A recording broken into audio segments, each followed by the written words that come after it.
streaming. We are live on YouTube and TikTok right now, coming from the AAS, the Anime Academy household. 3 cats that all share one brain cell. Yeah, we're doing some tutorials today, just kind of whatever comes up. Sort of brain rot stream. We're still kind of worn out from the big streamathon over the weekend. We've been having fun. Yeah. Didn't really plan anything for today, so we're just gonna do a whatever stream. Whatever happens, whatever comes up. Hello, everybody. Stardust, Lunas, Gizmo, Eric T Designs Z.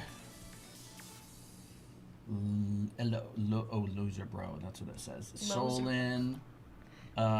Lee, Chronically Row. Hello, Lee. Hey. Azules, Violet, Box Girl. I like that. Box Girl, that's fun. I love boxes. Am I allowed to request a tutorial? Yes, you are. Sure. Yes. Saw you in VC earlier. Yeah, I was saying hi to Mr. Ketsu. Mr. Ketsu, how's he doing? He's doing good, you know, drawing. Drawing as always? Locked in, the usual. Let me go announce to the Discord that we are live. Man, these are great. I just did a little like mini study of one of these, and I had a little lighting scenario that was just on there, and I was like, oh, this is actually super helpful. Gizmo says, I bought the Anime Art School yesterday. Is there a server or role for students? Gizmo, Really? You did? You did? Yes. Say hi in the general chat, and I'll give you the role. Yeah. Are you drawing him? You mean Colton? Well, the only thing that's in common is that they're bald, but no, it's not Colton. How do you make older male characters look more manly? All my male characters look too boyish. You know, that's a great idea, or great question. Yes. Manly men. Left. What? Here, Oh, we'll yeah. Keep this more organized today. Sure, we'll do that. There we go. And then we'll just put all those Manly right there. men. And we're gonna try to keep things a little bit more organized in terms of our file today. We tend to kind of just draw all over the place. Yeah, we do. What if it was like less boyish, more manly, or like? Yeah. There we go. What tips for sketching? I've seen a lot of artists say they use bubbles or the fly method. I have never. I don't even have any idea what that is. I have no clue what that is. I think it depends on what you want to use with the sketch. There you go. I mean, we can do some tips for sketching because that sounds interesting. Sketching tips. Gizmo. Gizmo. Is that you? Yeah, it's Gizmo. Welcome, Gizmo. Those are the Anime Art School channels. You can share your homework and hang out, stuff like that. All right. Oh, Swag. Hey, welcome back. Hey, Swag. So we actually just printed a new male model head, and this is perfect for that manly man. So what makes this boyish and this manly is all in the head shape, and it's all in the proportions. Just look at how much bigger this guy's head is and how much squarish it looks, and also look at the features, how big they are. This is how big the boy's eyes are. Look how much smaller it is in comparison. I actually had a drawn version of it, actually, right here. Colton drew over this one. Like, just look at the difference. It's actually quite astounding.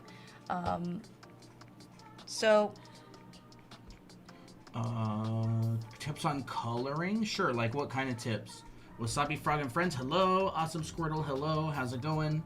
Reiko at 4 a.m.? What? This is the time we always go live. Yeah. We just went live early on the weekend because we were doing a big stream. Hey, at Master Magic. Miko, hello. Hey, Ginny.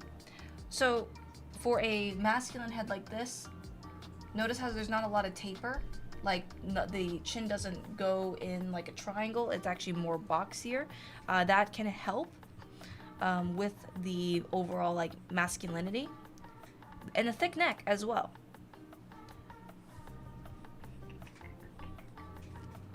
So small eyes that are higher, generally a little bit higher on the head. So I would say this is like the range of like the eye size. That would generally make things look more masculine. Sharper nose. More chiseled nose. You can even detail it a little bit more by adding in like the bridge of the nose, for example. smaller pupils, not as no flattering eyelashes. Okay.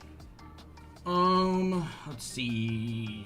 Do I stream on a Tuesday? We didn't stream yesterday because we streamed all weekend, so we decided to do today instead. Hello, Danny Draws. Hair tips. Hair tips? Like how to know where to place shadows, ambient light, etc. Yeah, we could talk about that. Wait, for coloring tips? Yeah, that would be a lighting thing, That'd not be coloring. lighting, I mean, it yeah. would have coloring, so I could talk about that a little bit. Coloring / lighting. Okay, I'll just do that. Let's see. Yeah, well, we could talk about that in a little bit. Hello, Captain. How to draw the eye area of the head tilted down. Could you show how to do face proportions? I was using the rules. Huh?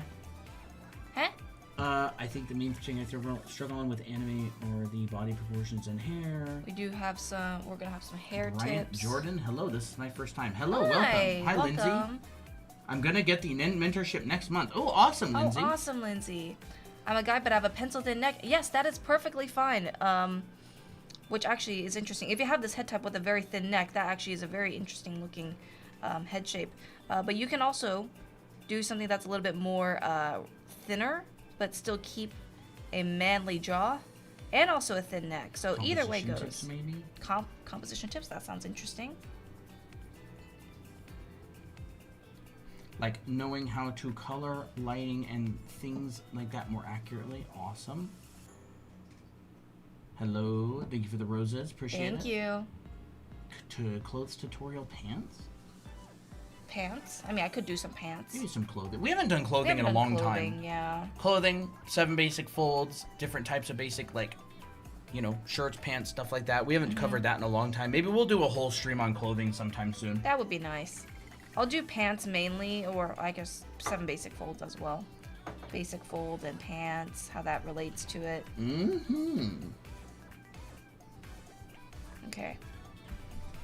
So yeah. Crocheting, nice. Ooh, crocheting, that sounds fun. So with this kind of head type, unless, I mean, obviously people are very different, but if the thinner the neck, it would not look like this could hold this head. So I would say for this kind of head type, thicker is better. You can see that it kind of like is right at the point where the jaw starts tapering. So that's a good measurement. Now before maybe like a thinner head, you know, you can make it a little bit more narrow. It's all depending on what you want to show for this character, right? I don't want school to start. Aww. Same. And therefore it won't. Because I'm not in school anymore. I'm not. Every time I dream about school, I'm like, oh, something feels off. Oh, right, I'm not in school anymore. What tablet do you use? Looking to start drawing after almost a decade. This is an iPad Pro 13-inch with an Apple Pencil Pro in Procreate. This is not what we use normally. This is only what we use during live streams. Lindsay! Whoa. Wow! I just saw a big orange thing pop up. Lindsay with $20 super chat. That's wild. That is Maybe wild. draw some muscular male arms. Also, here's a coffee. Lindsay, thank you so much. Oh my goodness. Muscular male arms. You got it. You bet we'll cover muscular male arms. Muscular male arms. You'll have the most muscular arms after this. Thank you so much, Lindsay. Can we get some W's in the chat for that? Yippee! A mechs drawing guide. I have not spent a lot of time drawing mechs, honestly. Yeah. But we could do something like that. Question: are you guys gonna do that challenge thing again, like with the coffee one? Oh, absolutely. Are you kidding me? That was so fun. Was so 52 people. I didn't count them. I trust whoever counted them. 52 people. Would y'all be willing to help with the pose? This dude's backside looks like he's wearing a diaper. Honestly, we could try that. We could try that. We could occasionally like a backside. Sure. Maybe so. I thought it was like 63. I don't know. I heard 52, but it was definitely enough. What kind of pose, Vio? Thank you, everybody, for the W's. Yeah, thank awesome, you. Awesome, Lindsay. Thank you so much. Okay. Sketching tips? I'd say sketching is less about like... I mean, and people sketch in different ways, right? People sketch like really messily. They'll start like super like ugly like this, and then they'll maybe create something out of it. Like maybe this could be like a cool head in a almost side view, for instance. But you're basically creating something out of nothing. That you know, that can be a way that you sketch. A lot of it is, sketching is planning. It's not meant to be, I mean, I don't know how What to are you say answering? it. Sketching tips. Sketching tips. I think, Sketching is like building up the structure of what you're going to do later. Yeah. Whether that's the gesture, the perspective, Yeah. the composition, the design, the idea, the story. It's like a planning phase, It right? is a planning phase, It's a way for you to come up with what you want to do without getting locked into anything, without committing to something for too long. yeah. It's really a personal thing, but I would say it's basically just a no stress way to help figure out what you're going to do down the road. Yeah. Can I take that scribble and turn it into something perchance? Yeah, sure. I mean, I kind of drew something over it, but I'll do another scribble and see what what comes out from your brain. So here's a rough. You don't need to know your sketching style. Just try different stuff. Yeah, you Just- don't. There's not really even a sketching style. Like, people develop just kind of based on what they tend to do. Yeah. Your style is much more influenced by just what you tend to draw. For me, the sketching that I do is I use sketching to plan. So like if I have a specific pose, my sketch will end up looking like this. Not because it's a specific style or anything, but it's just because I find that that's the easiest way for me to block something in.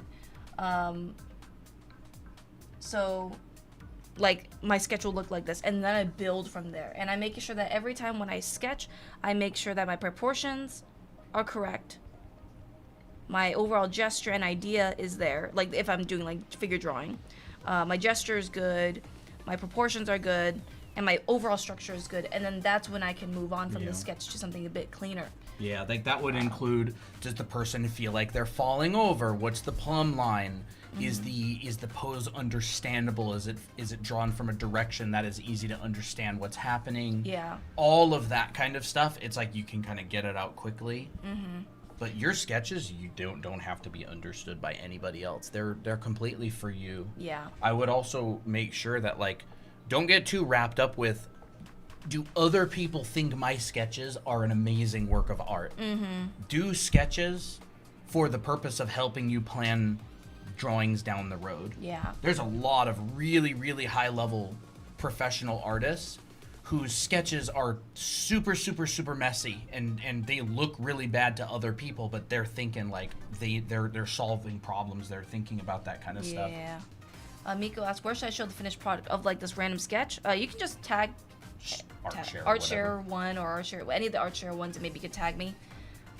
So yeah, So anyways, what were you going through? I was doing sketching tips, but then we kind of Manly just man. covered that. Manly men, we kind of covered that a bit. We can do Yeah. muscular male arms if you want. Sure, we can skip to Lindsay's. Yeah, we can skip to Lindsay because that was a very big super chat. Yeah, thank you again, Lindsay. Woke up at 3 a.m. just to hopefully watch your live. That's crazy. Aw, thank you. So let's actually look up a muscular arm.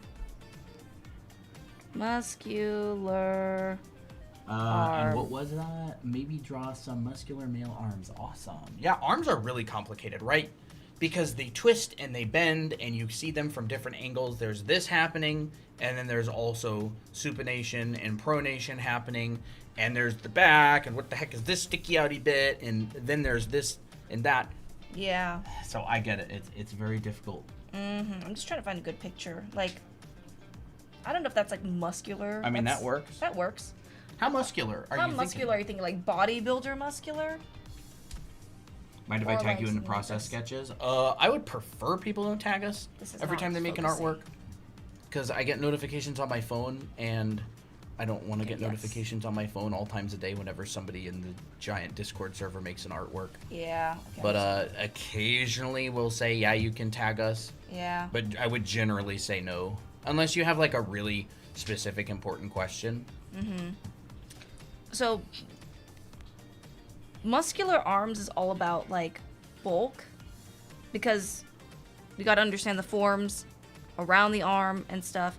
But I would say if you want to draw like a muscular male arm, first start off with your base, and that, you know, has to do with proportion. So like your your upper arm and your forearm up to the wrist point will generally be about the same length. So just take that measurement, move it down, and your hand is an extra extension. Since we're covering mostly on arm muscles, We're not going to cover like hands or anything. So here I've plotted out my proportions, and then all I'm going to do now is add my form, which is, I think easiest one. You can either do cylinders or boxes. I think boxes is actually more accurate because where's the forms of the planes of the body? I don't have one in here. Oh, okay. That's fine. The side of your arm, sure. The side of your arm. Swag, go ahead and just post in general chat, and I'll give you the roll. Sure.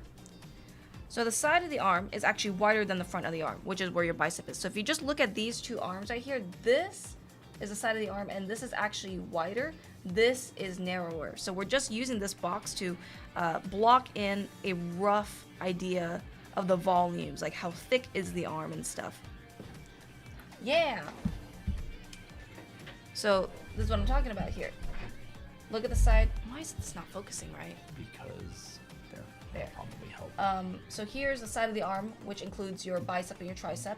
And then when you turn to the front of your arm, look how narrow that is. It's actually wild. So sometimes you may end up making your arms too beefy, but the more muscular it is, it doesn't really not matter that much. But I think to have an accurate description of these forms is better. And then your forearm is basically a cylinder that turns into a box. This is really not liking to focus today. So the wrist is a box. This part can be simplified to a cylinder. And then you can fill in the muscles using these. Happy birthday, Koi. Happy birthday. Where did you get the sculpture? We 3D printed it. 3D printed it, yeah. So let's just copy paste and make this muscular. So if you want to keep this guy lean, basically shrink the muscles a lot and just keep it pretty thin and narrow. But if you want it bulkier, you can use this and just add on to this form. Yeah, this model right here is the one that kept failing on Saturday, and so I just had to chop it into a couple pieces because it was like on the printer, and then the upper parts move so fast that they get all jagged, and so the print failed twice. But then I was just like, all right, chop them, glue them together, perfect print. Yep. So here, I'm gonna decide this is how big I want my bicep to be. It's on the bicep side. Just using that as reference. This is my arm is actually inverted. So you know what? Let me just go ahead and turn these and flip these horizontally. Horizontal. Okay, we'll do that.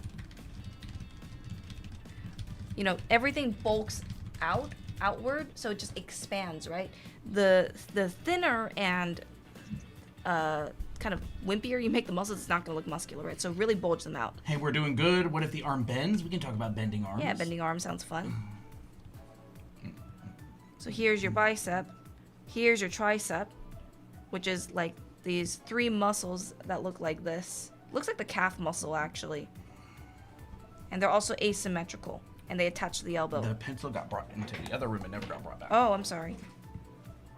It's on the counter.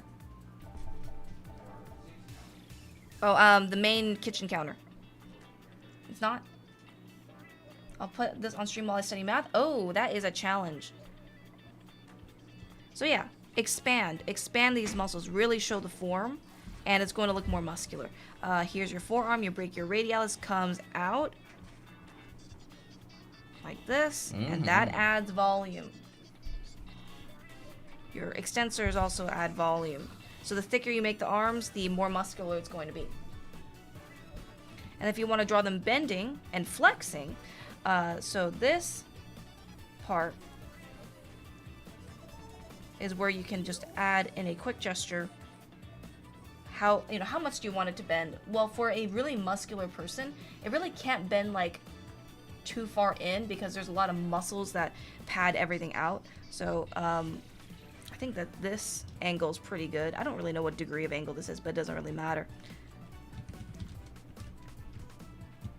So a few things happen when your arm is flexed or curled in, bending. Your bicep constricts and forms into like this really, really tight ball because you're flexing, right? And the more muscular you are, and more protein you eat, your muscles are going to be very dense. So this is going to get really balled up. Here's your forearms. Mainly focus on this part right here. This part you can keep relatively simpler because there's a long like stretching. Like when you're bending it like this, well, the bicep area is curled up more. This side is smoother. So there's like a really cool gesture that happens. Here's your brachioradialis. Here's your elbow. And generally there's also like a little ball of, I can't see it on my arm, but you can kind of see it on Colton's arm. There's like this ball of muscles. Yeah, right it's in going here. around the curve. It's going around the curve, so that's why you see this form right here. The curve. And then you'll see the elbow joint right at the bottom. Yeah. Yeah, you can actually see it. When my hand is supinated like this, you can see this right here. It's but really when aesthetic. I turn, you can see that this muscle that's attached, so it's attached to my radius, right? You can see that it actually bends over. You can see a little overlap like right there. Ooh, because yeah. this muscle is coming from the side of the arm like this, and it's coming over, and then it wraps around behind there, and so you would basically get an overlap when that arm twists. Now arms are complicated. You want to do a bunch of studies of them.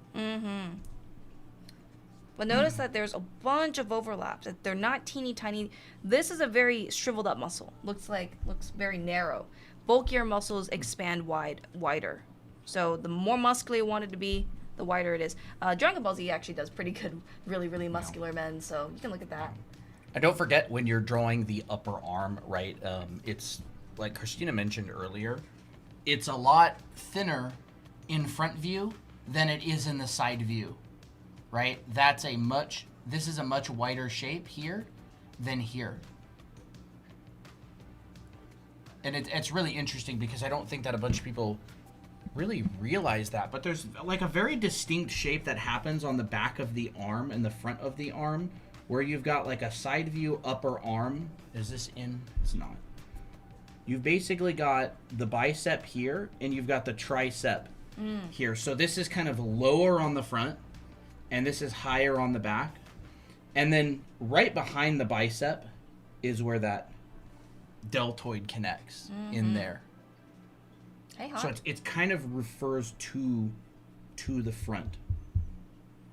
I swear the iPad hates me. Okay. Your elbow right here. Trace it up to your wrist. That's your ulna. So your elbow is your ulna. And that connects to the middle. Your ulna connects to the middle. It's sort of like a hinge. It kind of connects like that. Like you want to draw that? Or I could if you want. Yeah. I feel like. Yeah. Basically, you've got your humerus up top, right? Like this, and that really comes out like this, right? And you've got this little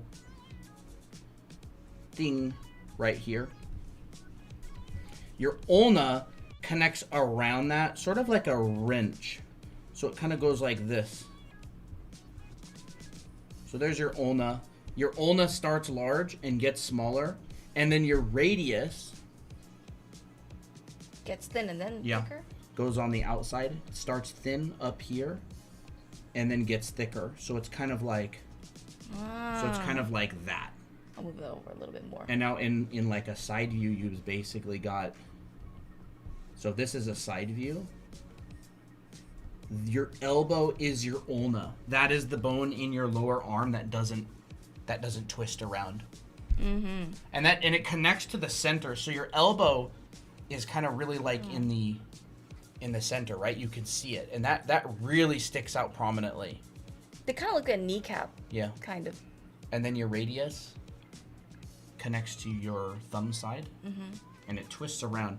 And it's interesting because the brachioradialis really mimics your radius, and it kind of like twists over when your hands are pronated.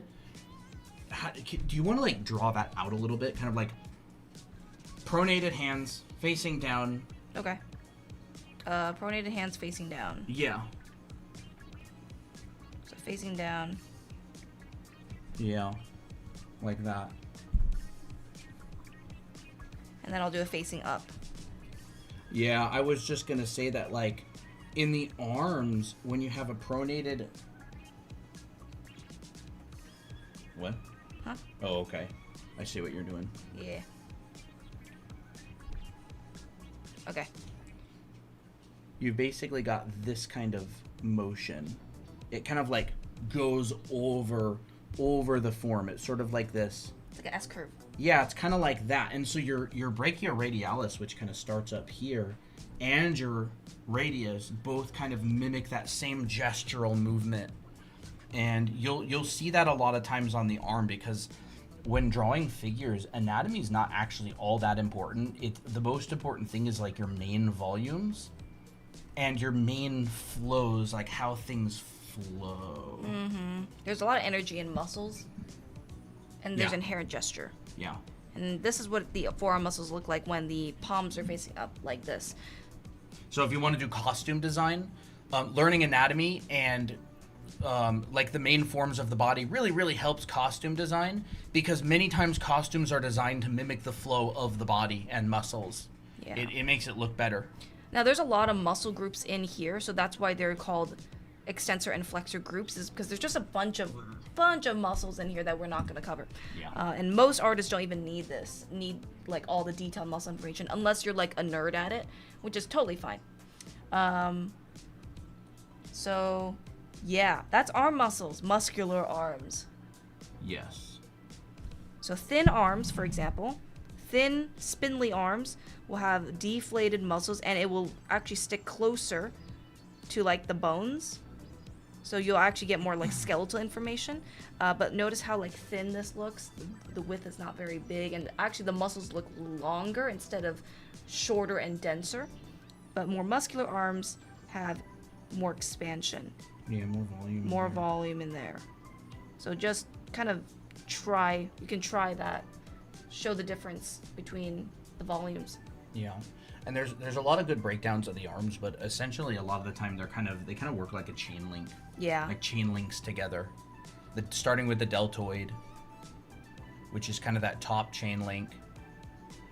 And then it goes into the bicep and tricep, like your upper arm, which is the sideways facing one. Yeah, this is your forearm. Well, sorry, this is your upper arm. Here is your deltoid, right? Like this. Yep. And then your lower arm will be another link right there. Just like that. Yeah. And then your wrist and hand, if it's, facing sideways, can also be another chain link in there. Yeah. So the arm forms very much kind of follow that general flow. A lot of people who sculpt anatomy, 3D modelers or traditional sculptors, they'll actually kind of start with this base. And you can add on to it. Yeah. Well, it's very messy, but you get the point. I would probably rather keep it like that. Okay, sure. There. It's a good breakdown. Mm-hmm. You'll see that in a lot of places. Gottfried Bombs broke down the arm into that form. If you look at like the book Anatomy for Sculptors, they break it down that way. You'll see this breakdown everywhere. It's pretty common. Mm-hmm. What about in a foreshortening angle, if that's what you mean? You would just draw these exact same forms, but in perspective. So it would be the same exact forms, but you would have to pull them towards a vanishing point. Yeah. I don't know if we'll talk about foreshortening today, unless Colton feels like it. How do I draw the rest of the body with the side profile pose wide? I don't know what I don't know what pose wide means. How do I draw the rest of the body with the side profile pose? I don't know what that means exactly.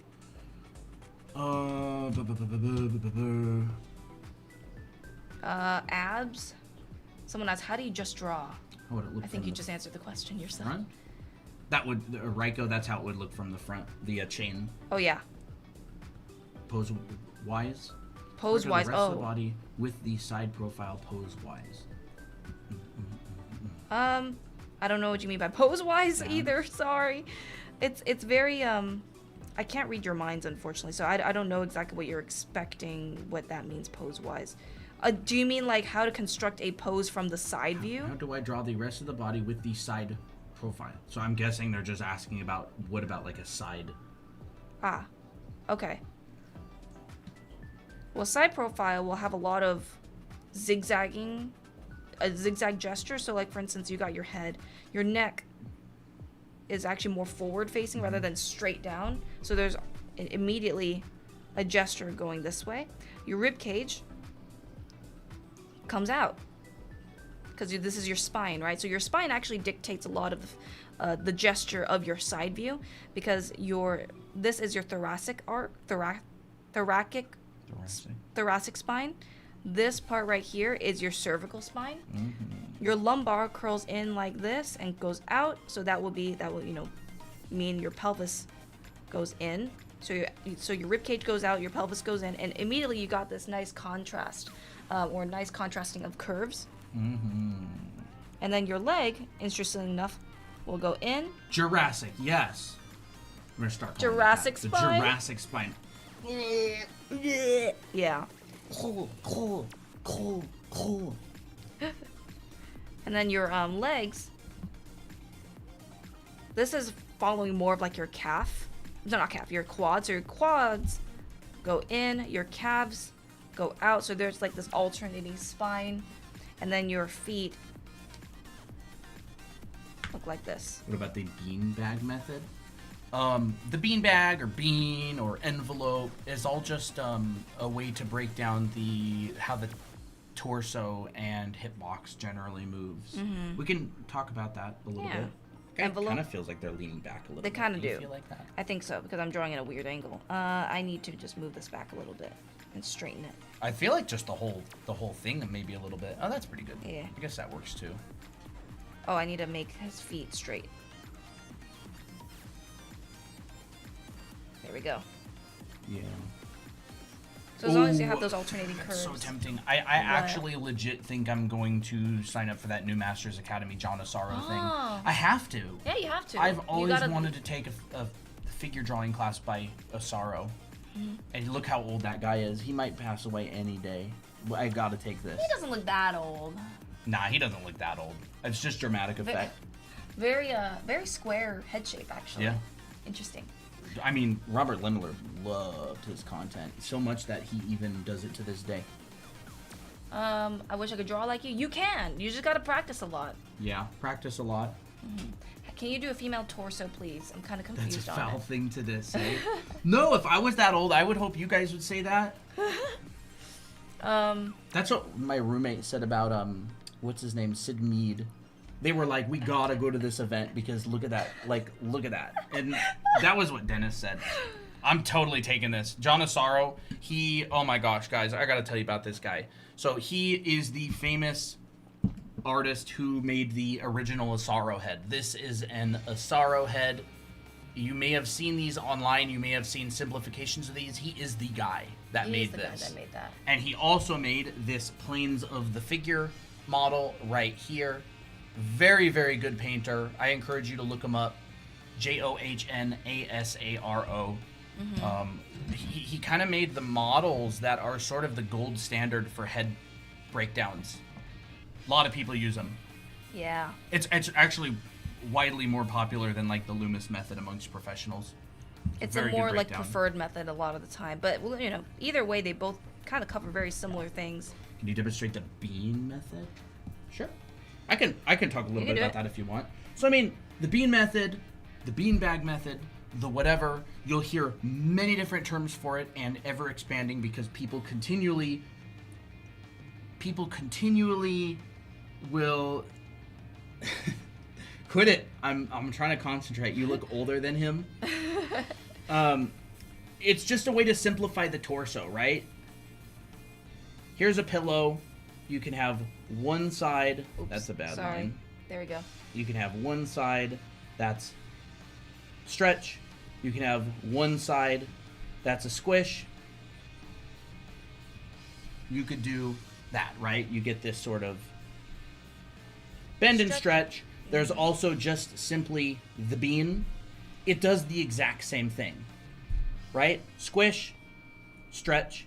This one, you can add a center line and a hole for the neck. These are all really just simplifications of the same thing, right? This could be, and this is the cool thing about this method, right? If this is a two-dimensional shape, you could do this for the center line, or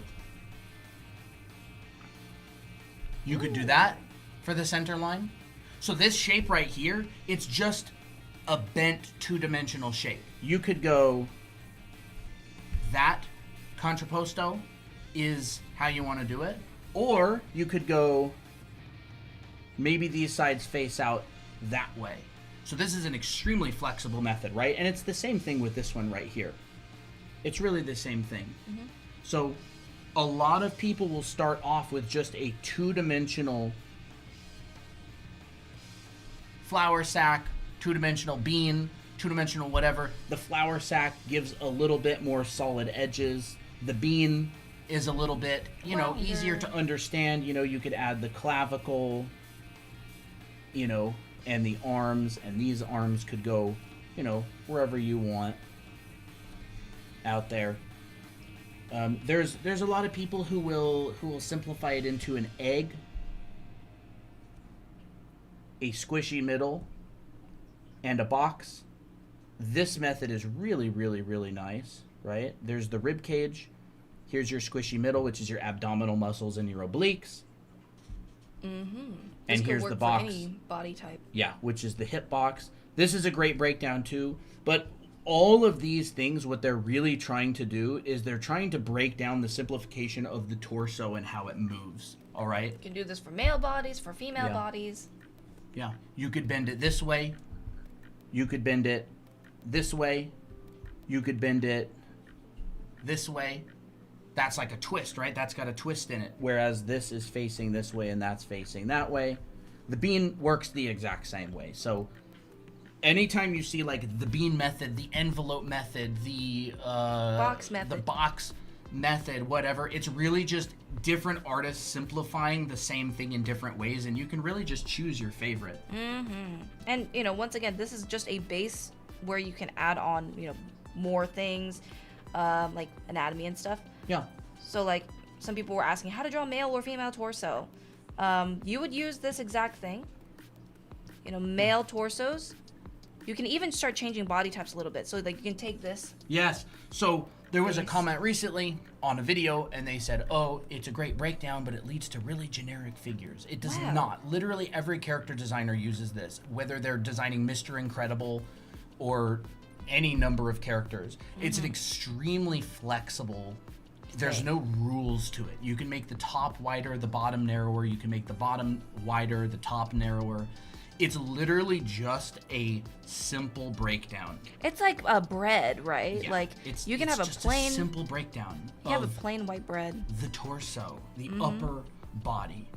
Yeah. And so obviously whoever made that comment has never actually studied figure drawing, because it's so flexible. It's so incredibly flexible. Mm-hmm. Like you can go absolutely wild with it as well, right? Like you can go, like people will do this. Wow, there it is. Wow, a really interesting body type. It's still the same.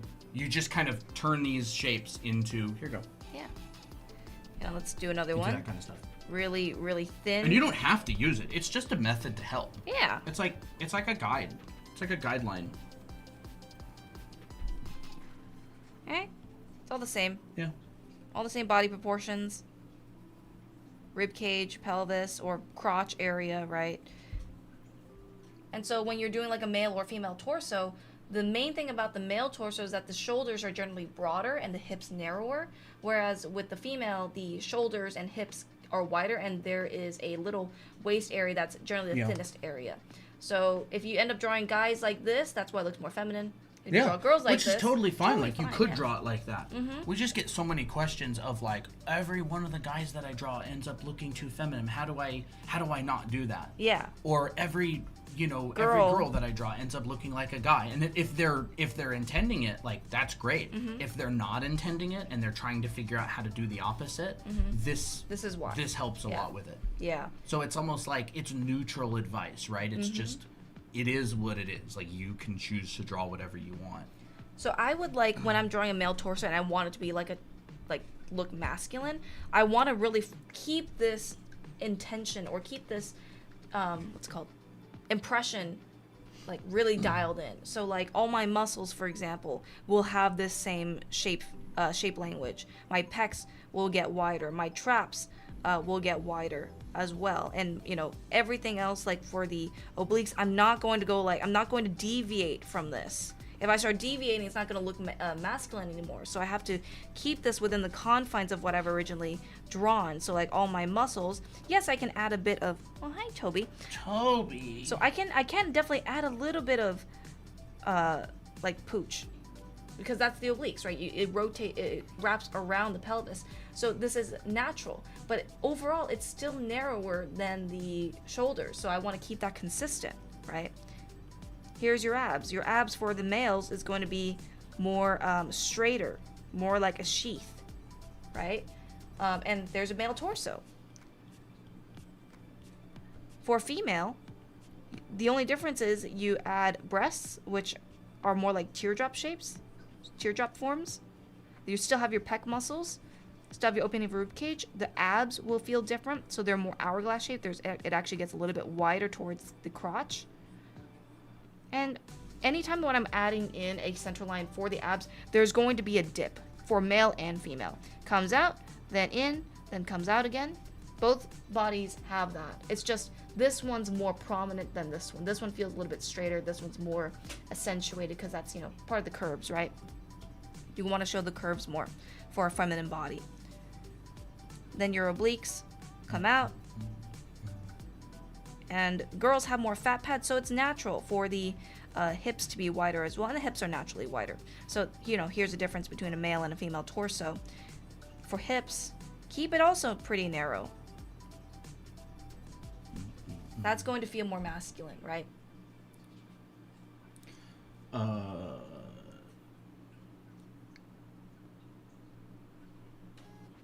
That's a good way to practice male anatomy. Hey guys, watch some videos where they draw something inside a circle for the 3/4 views. If I can't do it, is there a way you could show me how? I'm not sure exactly what you mean. And Lindsay, with the $5 super chat, what is a good way to practice male anatomy? We could talk about that a little bit. Honestly, it's just this. Yeah, just basic figure drawing.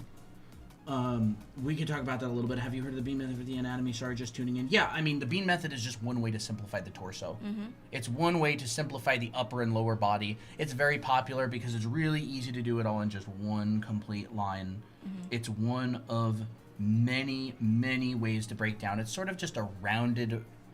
It's like the flour sack, except it's just rounded. Yeah. I wouldn't even particularly call it a method. I would more say like a simplification. Mm-hmm. It's, I don't know, like maybe some people would call it a method, but it's more just a simplification of how the torso works. Yeah. I watched some videos where they draw a face in inside a circle for the 3/4 view. Oh, a face. That's what it is. Okay, but I can't do it. Is there a way you could show me how? Face? A face in a circle? In a circle. I'm not sure what you mean exactly. I don't know. I mean, you can start with a circle and then drop it down and turn it into a head. That's a very common way to do it. Yeah, but the circle would end up turning into a sphere because the head is the sphere is a three-dimensional form. And thank you very much, Lindsay, for the $5 super chat. Can we get some W's for that? Mm-hmm. The second super chat from her. Can you really draw appreciate it. In anything but a standing pose, like bending, kicking.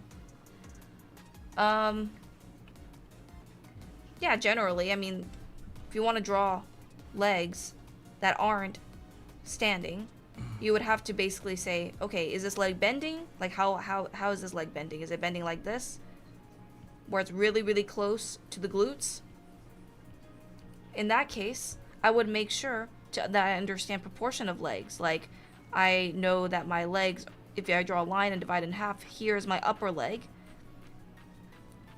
my kneecap, and then here's my lower leg, minus the foot. So this is kind of similar to arms, where your upper leg fits in one section and your lower leg fits in the second section. So as long as you have this overall proportion, you can, draw a bunch of lines bending, and maybe this one's like more straight, right? And maybe the foot comes out, this goes in. And then if you have this basic structure, you can add on top of it.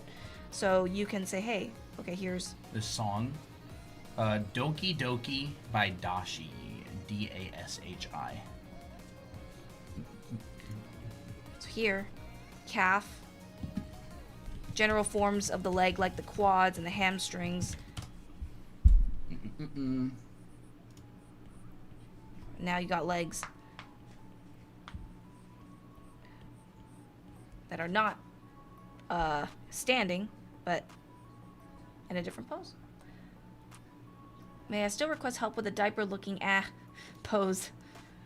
Honestly, I looked at it earlier, and it really doesn't look that bad. No, it didn't. I would say just continue. Just continue. I don't really think. I mean, just tweak it as you see fit, but Yeah. it doesn't really look like a diaper to No. me. I was looking at it. I was worried that maybe you expanded the glutes too much, but no, it doesn't look that bad. No. No, I don't looks even know fine. which one you're talking about. Are you talking about the left one? I think it's the back. The one The that's back. the back view. Oh, the back view. No, I don't think it looks like a diaper. No, it's fine. Just Work on continue. hands. Yep, just continue. Maybe draw in a little bit of that structure of like the tensor fascia on the front, the gluteus medius, the maximus, and kind of the what is that? The little triangular bit on the back. Tailbone? Yeah, like your tailbone that creates those little dimples. Maybe find some reference of like a back view of someone bending their legs from like a pretty almost side view actually. Yeah, That might help a little bit, but honestly, it looks fine. it to looks me. fine to me. How long have y'all been drawing? We don't animate, but we've been drawing for a very long time. How do you know how much to add on? It's more about preference. So like if I want to add like muscular legs to it, I would be like, this is where you need some anatomical knowledge, but this proportion always comes first. So like if I want to make this guy really, really muscular, I'll be like, okay, here is how much I want to show my quad. Here's my kneecap. Maybe I won't show my hamstrings as much because I want this to be the dominant muscle. If I want to imply more of like the outside quad muscle, I'll add it in here. And it's more about like how much do you want to define, right? Because this is very, very defined. I'm adding all these creases. This is more of just an indication of muscles, and mostly skin and fat is covering it. So that's kind of how I decide. I don't know. It's that helpful. Maybe It's really visual library. It's visual This comes library, from yeah. drawing like thousands of pairs of legs. Yeah, it really does. Build your visual library. Draw a bunch of different models with all different kinds of muscle masses, and color in. Oh, that's my iPad. Yeah, that is yours. Color in the muscles so you can see the differences between. Okay, I have to go here. It's exited out of my stuff again. Color in the muscles. I would recommend doing this kind of thing. Which one? That one. Probably this one, right? Draw a whole bunch of different models, color in the muscles, and you will see differences in the sizes and proportions of muscles as you go on, right? There's a set right there. Here's another set. So color in these muscles. You will start to see these lines showing up, right? Like you'll notice this line right here that Christina drew, that's like that soleus kind of calf area that's next to the bone. That's that blue line, that blue area right now. This is the soleus, this is your gastrocnemius, which is your calf muscle.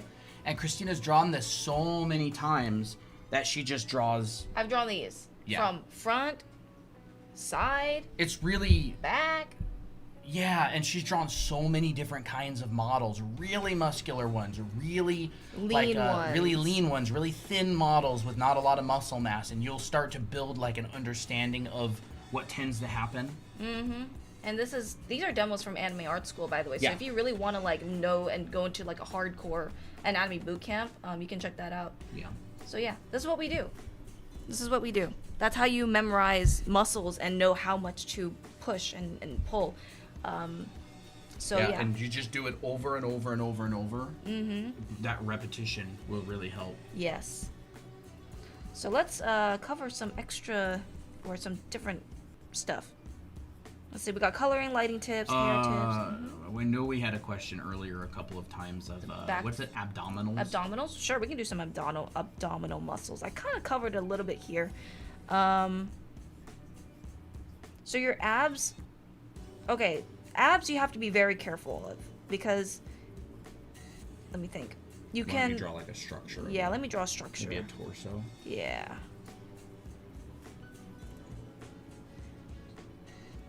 I think people tend to emphasize too much on abs and they end up looking like really bloated and odd.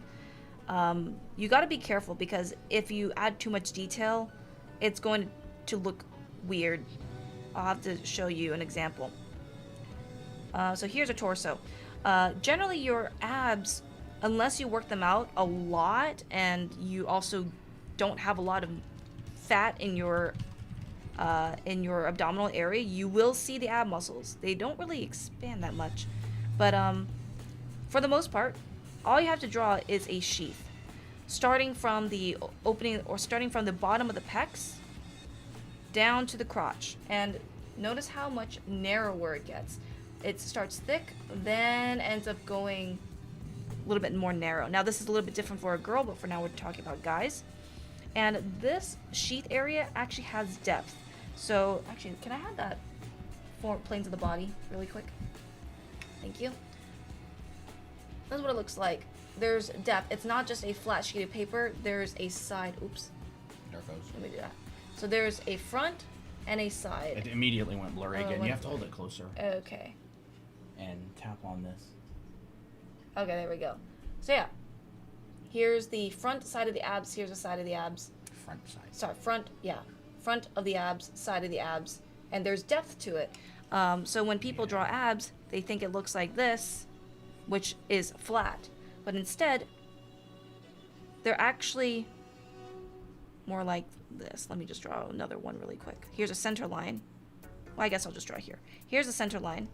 And your abs roll around this form.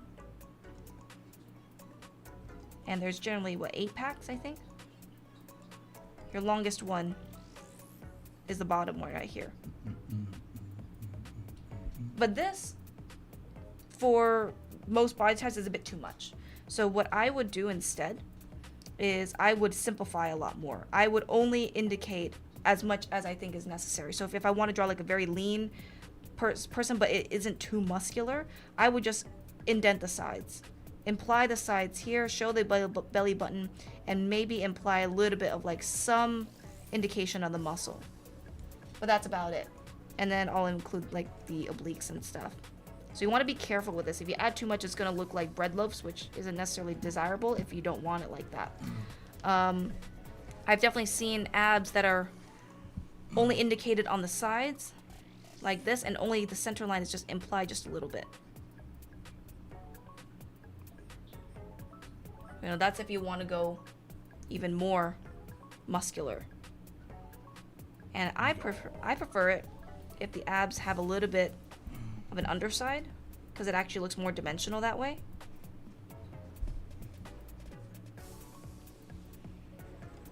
So you can try that as well.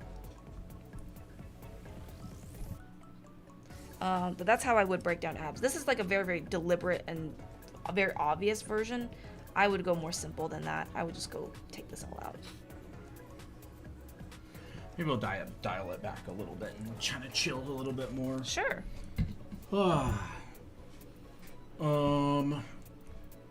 How is everybody doing tonight? Having a good time? What is it, Tuesday? It is a Tuesday. Everybody hanging out on a Tuesday. Do you have any examples of male heads? Yeah, I mean, we have a couple models here that you can look at. Here's a male head. It's not focusing again. Oops. Here's a male head. Yeah, here's another. We don't have one without eyes, do we? There No. we go.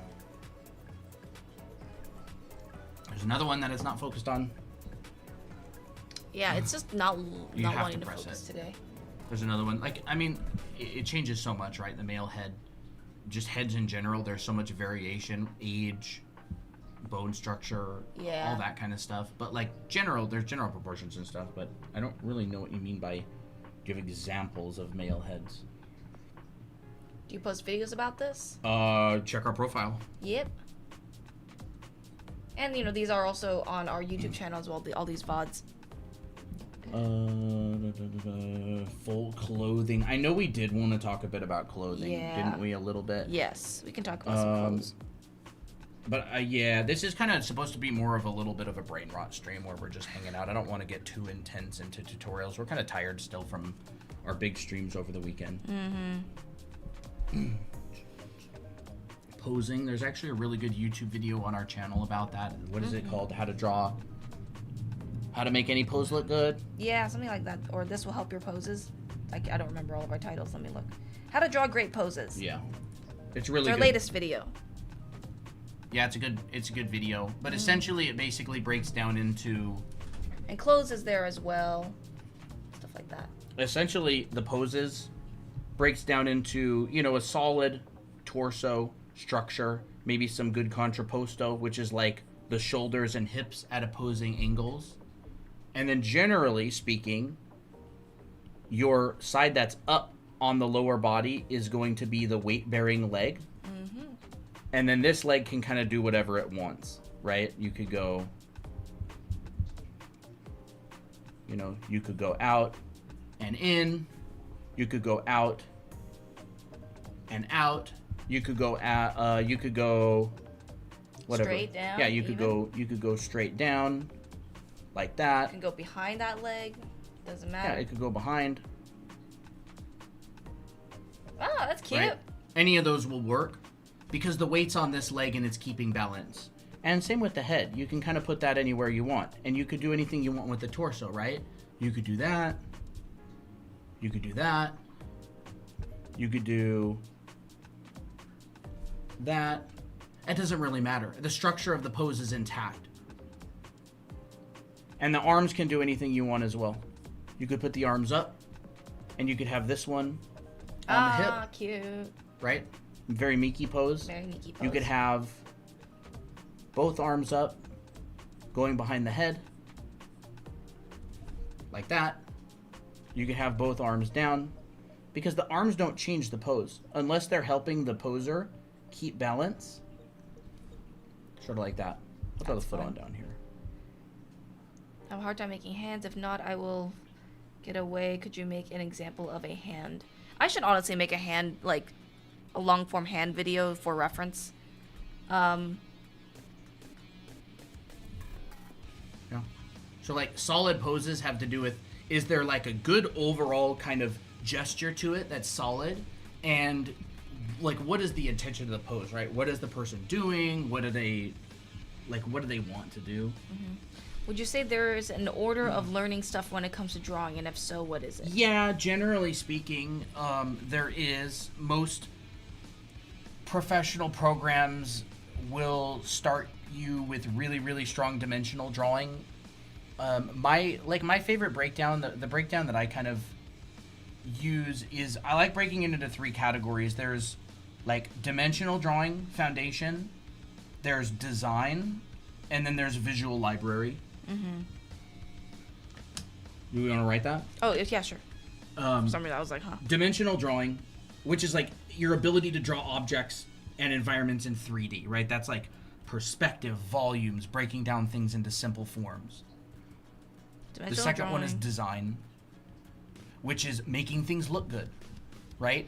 Shapes, flow, gesture. This would cover how to make anything look aesthetically pleasing. And then number 3 is visual library. And visual library is your understanding of the world, right?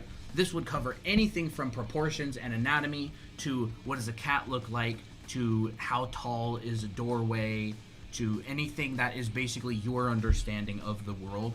A lot of programs out there will focus mostly on these 3 things. I mean, if you look up any Kim Jong-il stuff, he basically exclusively talks about these 3 things. Yeah. He's always talking about dimensional drawing. I mean, like, we teach a lot of this stuff in our anime art school as well. So yeah, like, we have our own online program that has a bunch of different classes, and we teach a lot of drawing foundations. Yes. You know, you can check it out on drawanime.com. It's going to be the yellow button. And it's actually a 20% off right now with the code 20420. So yeah. Yeah, you can check out Anime Art School. We do teach Drawing Foundation. We've been teaching for a really long time. We stream for free. We like we're streaming right now, Mm-hmm. and so if you want to learn how to draw, make your own characters, color theory, lighting, perspective, clothing drawing, character design, backgrounds, environments, painting, all that kind of stuff, we do have a program. Yes. And But, it's very good.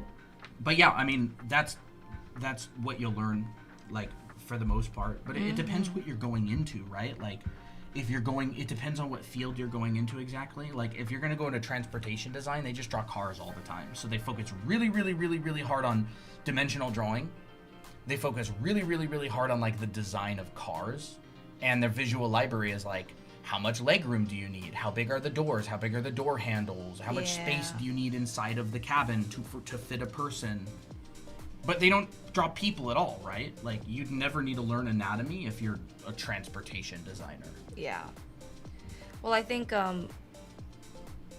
overall, like what is most, let me think, well-rounded is dimensional drawing. Like you kind of have to understand how to draw in 3D in order to draw very different things. What is the best way to understand muscles and how they tense or not? I don't know. You can look up some. Go to the gym. Go to the gym. Yeah, I mean for real, like, Yeah, like like- literally, like you'll learn, like go to the gym, learn different workouts, exercise different muscles, understand that when you do pull-ups, go which muscles got sore today. Yeah. Oh, do you have videos on drawing hair? Yes, we do. This one right here. Hair drawing tips you wish you knew earlier. That covers straight, curly, and wavy hairstyles. We also have a 3-part series on how to shade hair as well down here. So you can check those out on our YouTube channel. Yeah. And on the muscle ones, like, you know, you can go to the gym and everything and study that sort of thing, but you can also take figure drawing and anatomy classes. Draw a bunch of models. Like, look at what muscles, like, they're in a specific pose.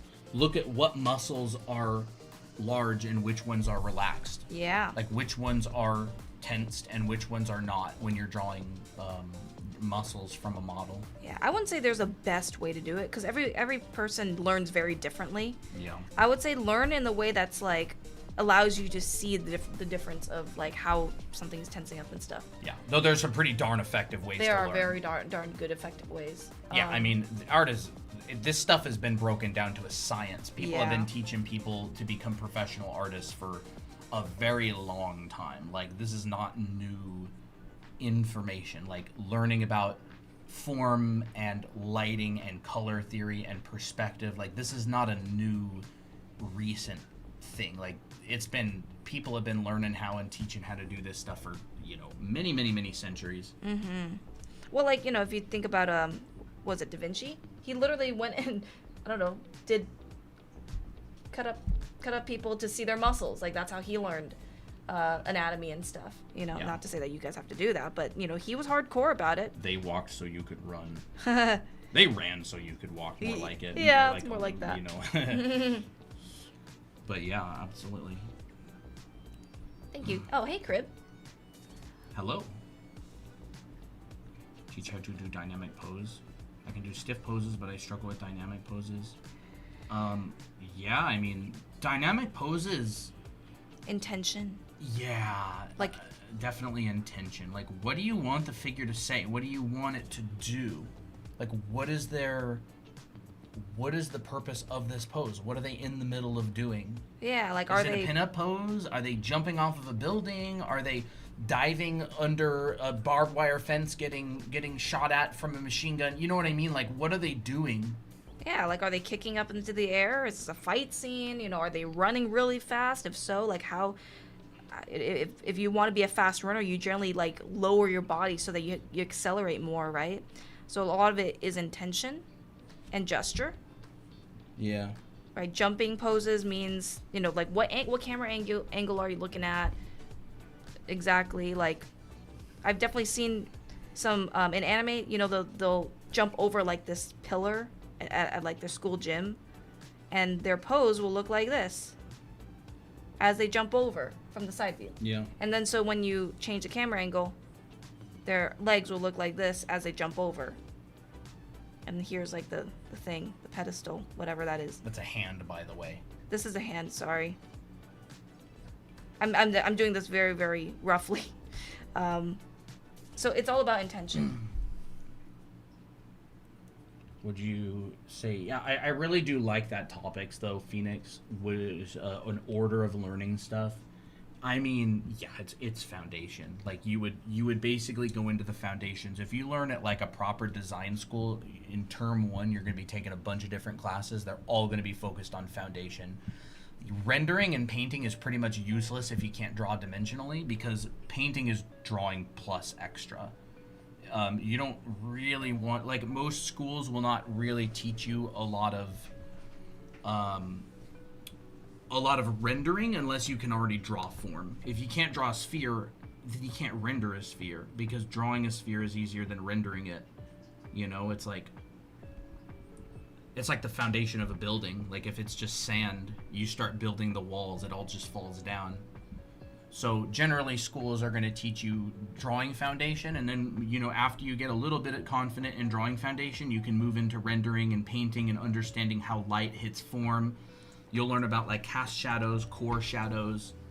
And if you can't render and get your values straight, then coloring is kind of useless. So it's like all this sort of foundational pillars that build upon each other. People are asking about the brush. You can screenshot that. Mm-hmm. If I enroll, will I have to September 18th, or will it reset and charge me double at the end of this month? You have it forever. If you get to school, you get it forever. It unlocks immediately upon payment, and it stays unlocked forever. Mm-hmm. It's not a temporary program. Yeah. But yeah, I mean, it's all, you know, foundational, and design is kind of this interesting thing as well, where it makes anything you draw look better. Like, it's almost like, how do you explain design? It's like, if you're good at design, no matter what you draw will always look good. Like, that's essentially the idea, right?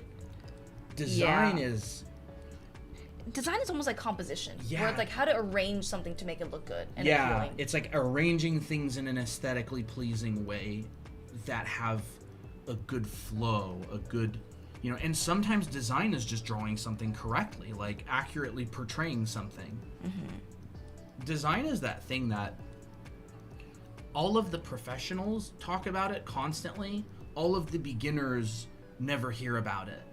Yeah. Like, they are very, very few beginners hear about it. It's kind of like this like abstract concept.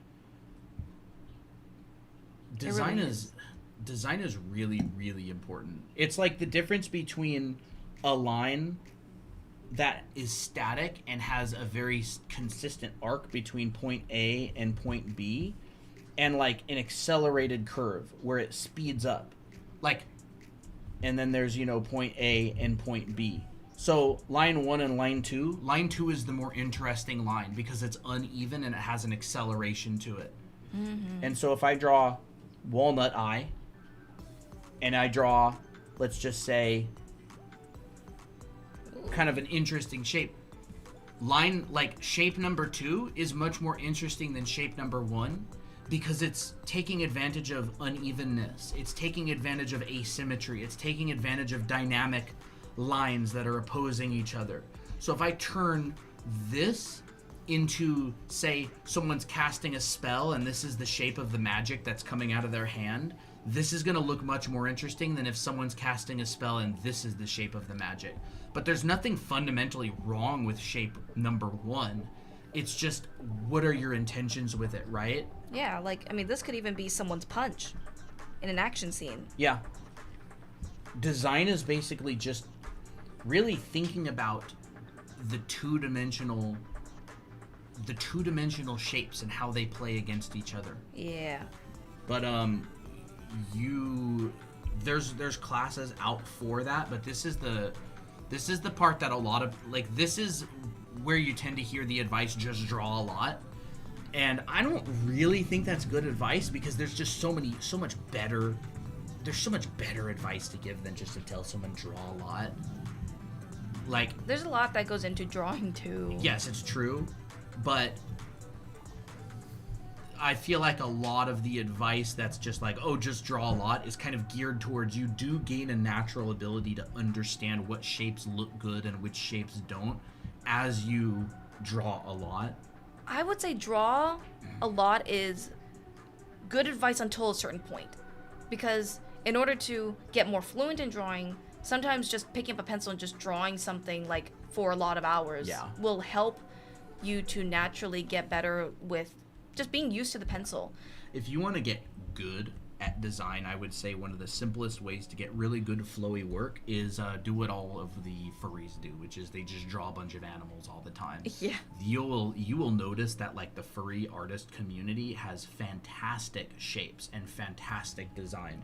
Just draw a bunch of animals, cats, dogs, wolves, birds. Draw animals because they're very, very flowy and gestural, and it's super functional. All of their muscles have function. All of their forms have function.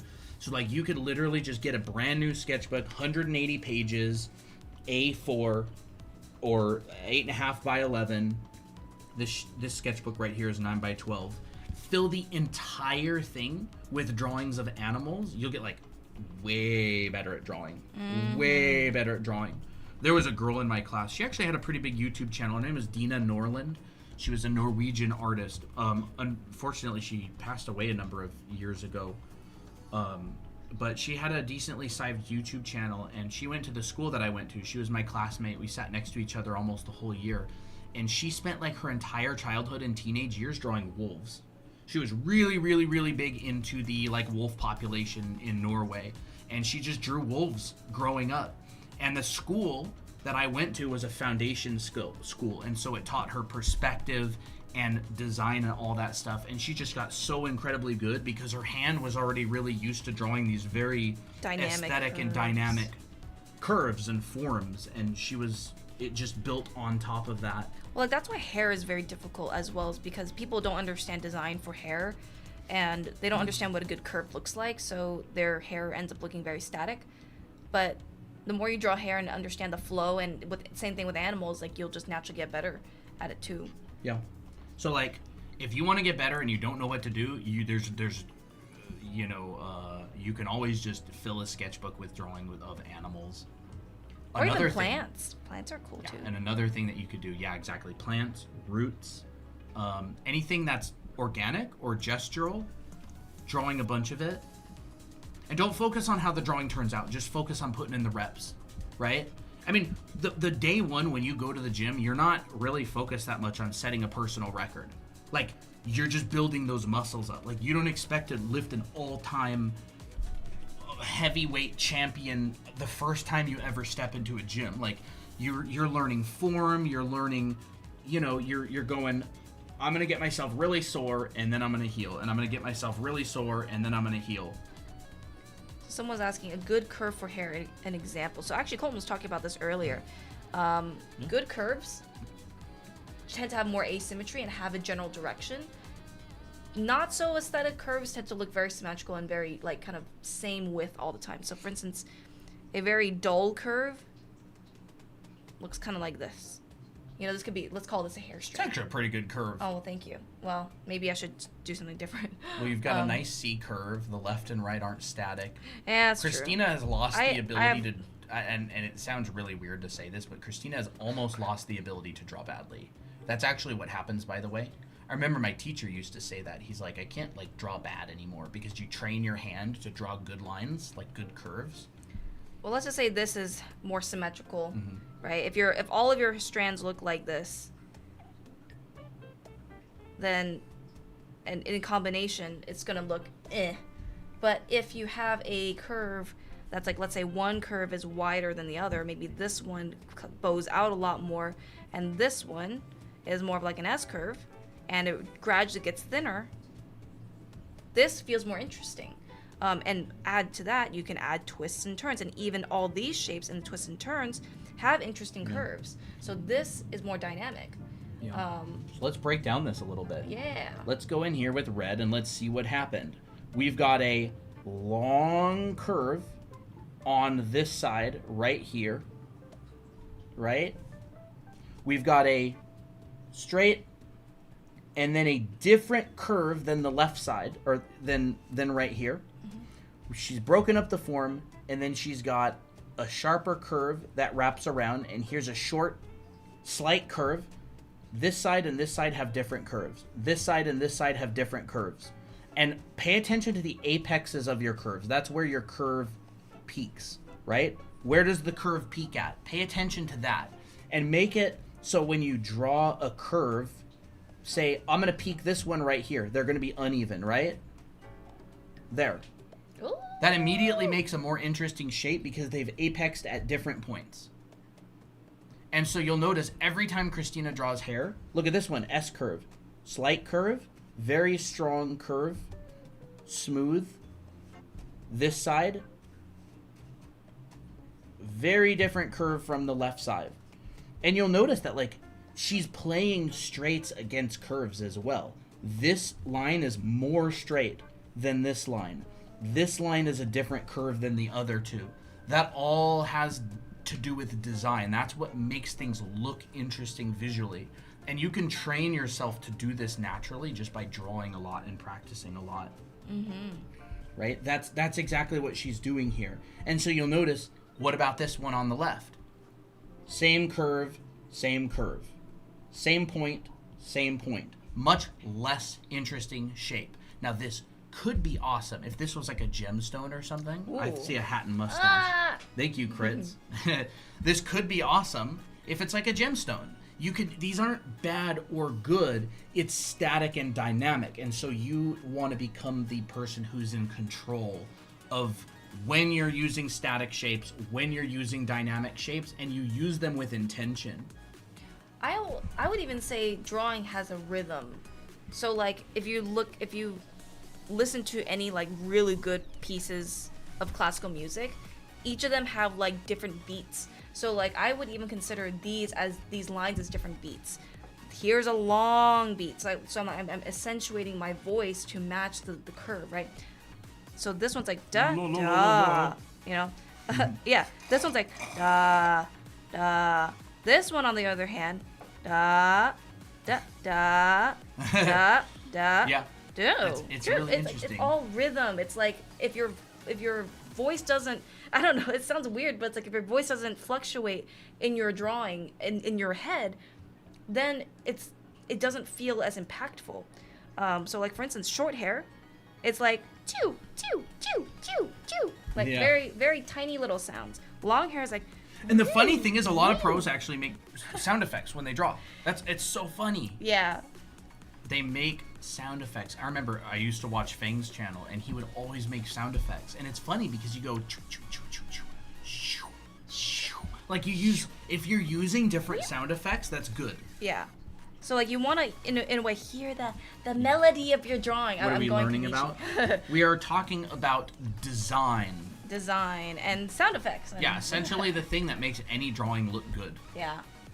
And a lot of it just comes with like, figure drawing, right? All these lines here, different amount of curves, overlaps. What people do when they draw figures is they're always looking for excuses to play these shapes against each other and remove the symmetry from their art. Like remove symmetry. This is cloth, but I'm using the same techniques as I'm doing with drawing hair.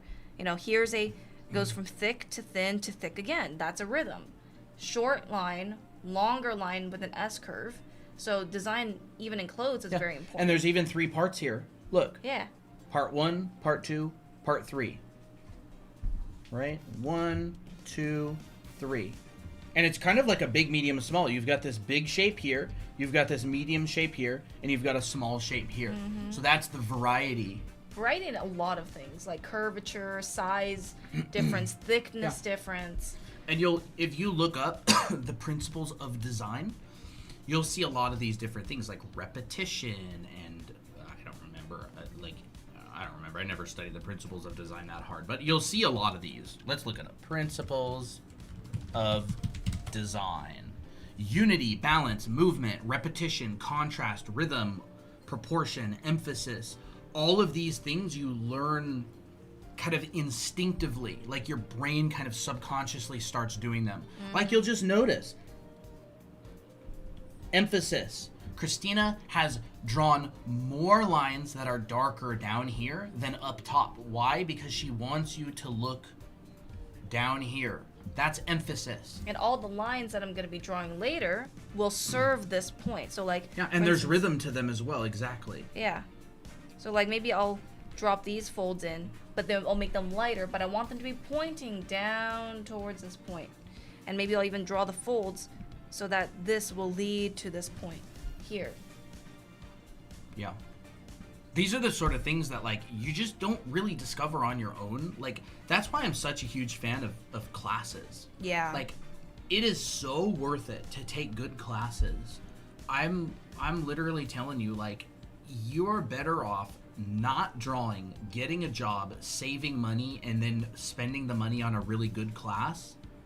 You will improve faster that way than not getting a job and not spending any money and just drawing on your own and trying to figure it out and like trying to jump between tutorials and that kind of stuff. And like, not knowing what you're I've doing. seen it so many times. I have so many friends who've become professional artists in such a short amount of time who have taken classes like John Park mentorship or from James Peck or like some guy took a Craig Mullins mentorship and just anything.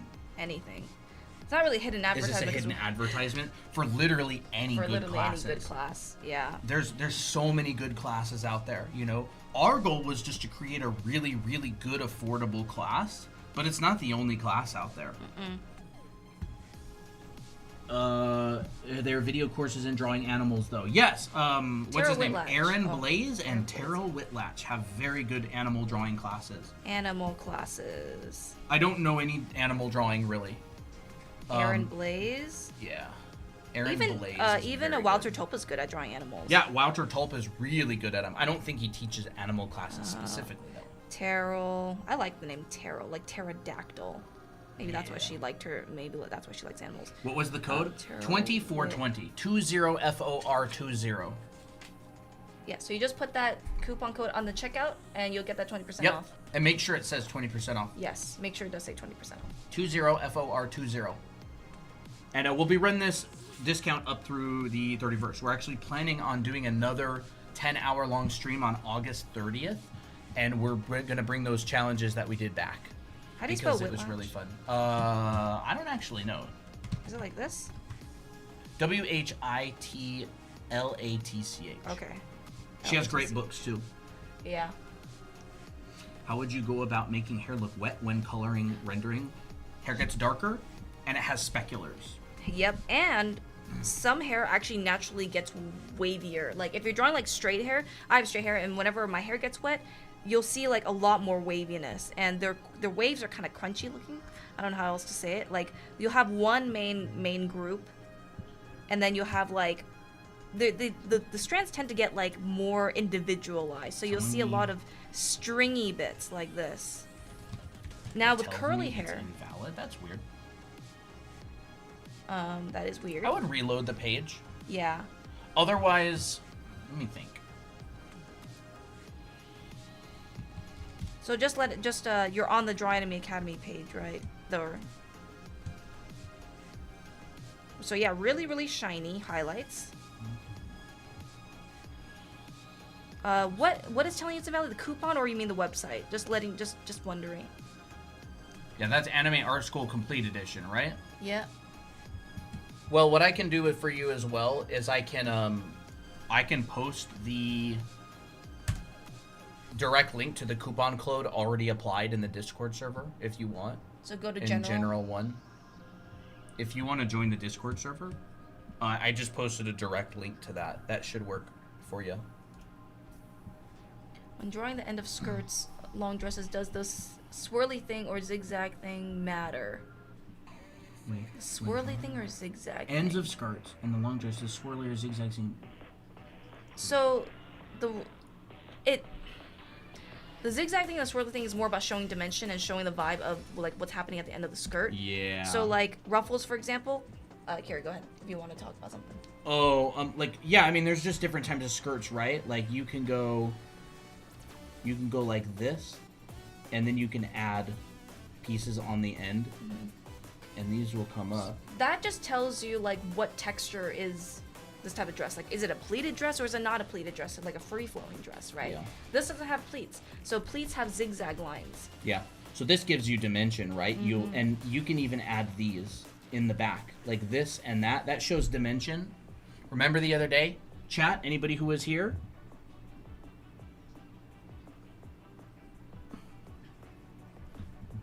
Depth.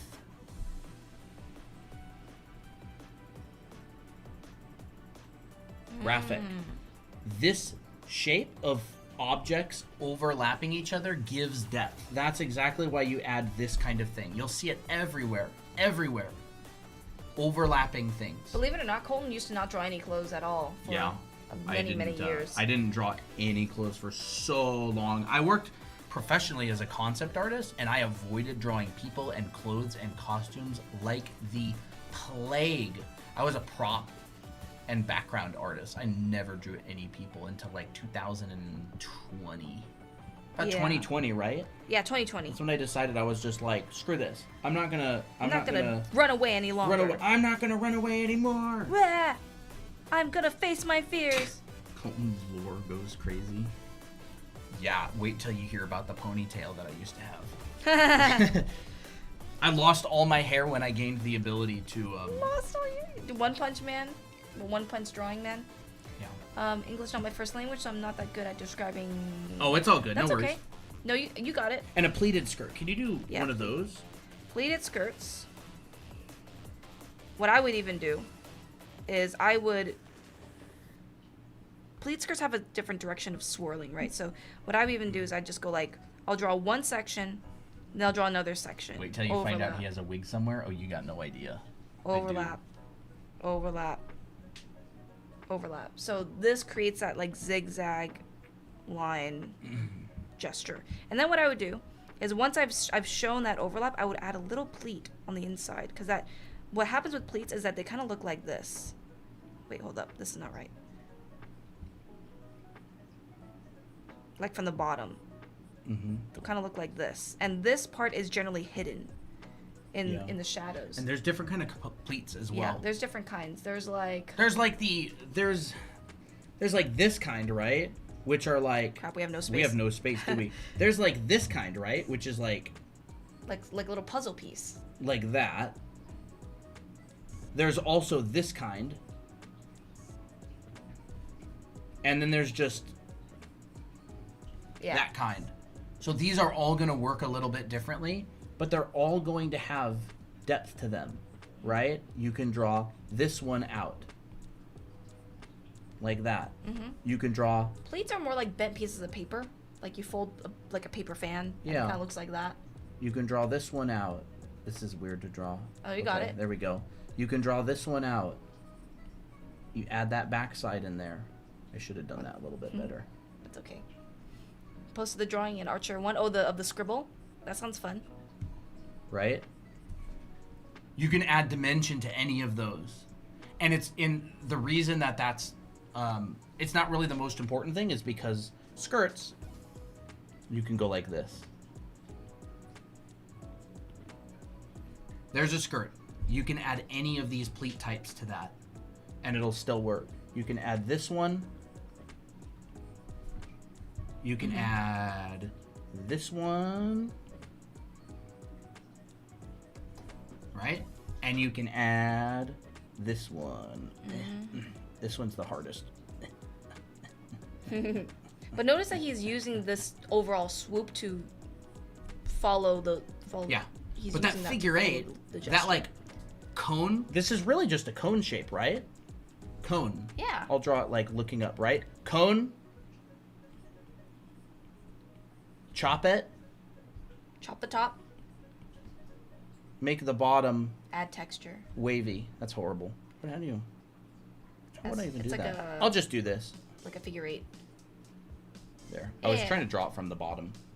Cone, chop it, figure eight, and then add your pleats, whatever you want them to be. Yep. We covered those exact skirts in anime art school too. Yeah. Okay. So the first one is what I used to always do. What's up? Someone did a Oh, that's fun. The sketch. See, that's great. They turned my silly scribble into something actually kind of nice. That's really great. And you can automatically see that these shapes look very, very interesting. They're not your average mushrooms. They're not very your average mycelium. Not your average myceliums. Okay, let's see. How long do we usually stay live for? A couple hours, usually. Yep. Time to save money for your classes, I guess. Hey, if you think that it is something that would really help you, then I say go for it. I think the classes are fantastic. We built them. We really stand behind the quality. Mm-hmm. Yeah, we do have a wig somewhere. It's a Mickey wig. Ruffles. Someone says just ruffles. Ruffles. Hello, hello, May. Hey. I need this for my OC. OC. Okay, yeah. What's y'all's favorite art style? Oh, you know, one of my favorite painters of all stinking time. I need to take more mode off. How to draw ruffles for maid dresses? Well, I got you. What's that guy's name? Yuming Lee. Yuming Lee. Just a good painter. Yeah, I'm a really big fan of simplification. Really big fan of simplification of like simple bold shapes that make a statement, and I really like simultaneous contrast of color. It's like one of my favorite things ever. So Yuming Lee, Yumingli, is one of my favorite painters. He might be my favorite painter. This guy. This guy is so good. So you can see, for example, you know, here's some of his stuff. Just really nice use of edges and graphic design. I'm taking a class by him right now online. He actually has a painting class. And very nice light and shadow, very nice simultaneous contrast. Look how dynamic those shapes are in the shadows. This doesn't really do it justice, just looking at my phone like this, bro. Yeah, Wow. just good stuff. I'm a really big fan of Craig Mullins as well. Reno Tuna. What's up? We have any discounts close to Christmas or something? I can only beg my parents. Probably. Well, we're gonna be running more sales. Yeah, we will run more sales We want a in place the to future. celebrate, you know. Yeah, I really like that guy's artwork. I'm a really big fan of simple, like effective shapes. I'm not really the type of person for like Super hyper detail. Yeah, super hyper high detail. We're taking a class right now from an artist named Robert Lemler. He's an oil painter. Robert Lemler artist. But I have to be careful with this guy's stuff because he does a bunch of nude figure drawing and I don't want to show that on TikTok. Let me find it. Was this his demo from recently? It looks like it. He did this demo in class recently for us in oil. Very nice work. Maybe he finished it up, I think. Yeah, I think he added a little bit more to it. That was an oil demo he did recently. I love that one. He really goes simple with his brush strokes. I don't know how he does That's it. a nice one. A lot of really nice stuff. I'll leave detail for the photographers. Yeah. And focus on simplifying and showing more with less. Mm-hmm. Not that I don't think detailed work doesn't take skill, like it really does. But I'm a much bigger fan of showing more with less. Yeah. Which is funny because I'm a rendering teacher. And rendering is all about showing every surface of the form as it goes away from you. Yeah. Someone's asking how to draw ruffles on maid dresses. Look up a bunch of maid dresses and find out where they put their ruffles. A lot of the time, they'll put ruffles at the bottom of the apron, on the sleeves of the apron, and even around like pockets and stuff. Victorian maid dresses, yeah, those are Victorian maid great. dress. Here's a good example. Yeah, they'll have like some sort of accent on this top part right here. They overall keep it very simple. If you put lace and ruffles everywhere, it's gonna turn like a ruffle lace monster. We don't want that. So this is more like less is more, because maid dresses is all about like elegance and simplicity. Yeah. So like it's all in design, right? So like for instance, you can have a long sleeve with black. That's the really like simple graphical aspect. Then you can have like, some kind of ruffle on the edges. How do you draw arms? Loafer, I got good news for you. We got a ton of arms. Lindsay gave us a huge donation earlier and asked how to draw arms. So if you want to go to our YouTube channel and rewind the stream, there was a whole section earlier on arms. You can see all this kind of stuff. That's side view body, radius and ulna and humerus and the chain simplification and the breakdown and all that. So you can go to our YouTube channel, Draw Anime Academy. You can take the stream and rewind it to like earlier in the stream, and there's a lot of arm stuff. I love drawing while watching you guys. Awesome. Aw, thank you. I love you drawing while watching us guys. Yeah. What? Us guys? I don't know. Toby Chubler. I have got to show you something, chat. The ultimate in stinkiness. Ultimate stinkiness? The ultimate Stinker. in Well, we're very stink. overexposed. The ultimate in stink. The stinkiest of them all. The stinkiest kitty. Hi, Oh, baby. you're so cute right now. Mm. Watch later on YouTube. Awesome. Hair, please. I'm losing my mind trying to draw hair in digital. Fun S-curves. We actually did talk a little bit about that. Oh, look at the baby. He's so happy. He's so tired. His cheeks are so thin. He doesn't have chubby cheeks like Applejack does. Yeah. Hi, you baby. Hi, Yeah, you like baby. a fern is cute little toe beans. You're the ultimate stinky. So, oh my gosh, I've been waiting for days to tell you this joke that I came up with. Or no, it's not really a joke, it's just a description. Soft as a cloud, dumb as a rock. That's what we've been saying to the kitties. You're...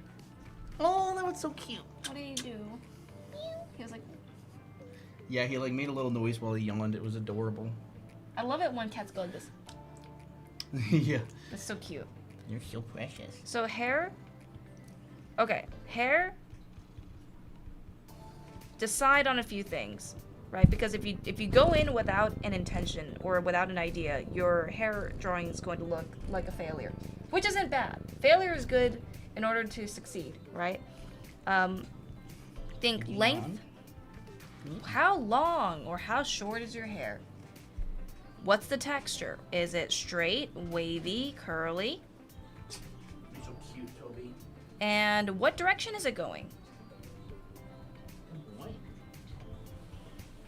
So let's say if I want to draw like really long hair that's silky and has a bit of wave, you know, my lines. What? Oh crap! Oh no! You have. What I have made a you done? mistake. What have you done? He has awakened the beast. He always gets like this after a nap. After a really good nap. Yeah. So I'm so sorry, chat. You're probably gonna have to listen to meowing for the next 15 minutes. I think chat just loves anything cats. So, I think it just makes this stream more interesting. He gets super clingy after a nap, and he had a really good nap by the sounds of it. Pick him up. Oh my gosh, Toby. It's so hot And- today, and you're gonna make me all hot.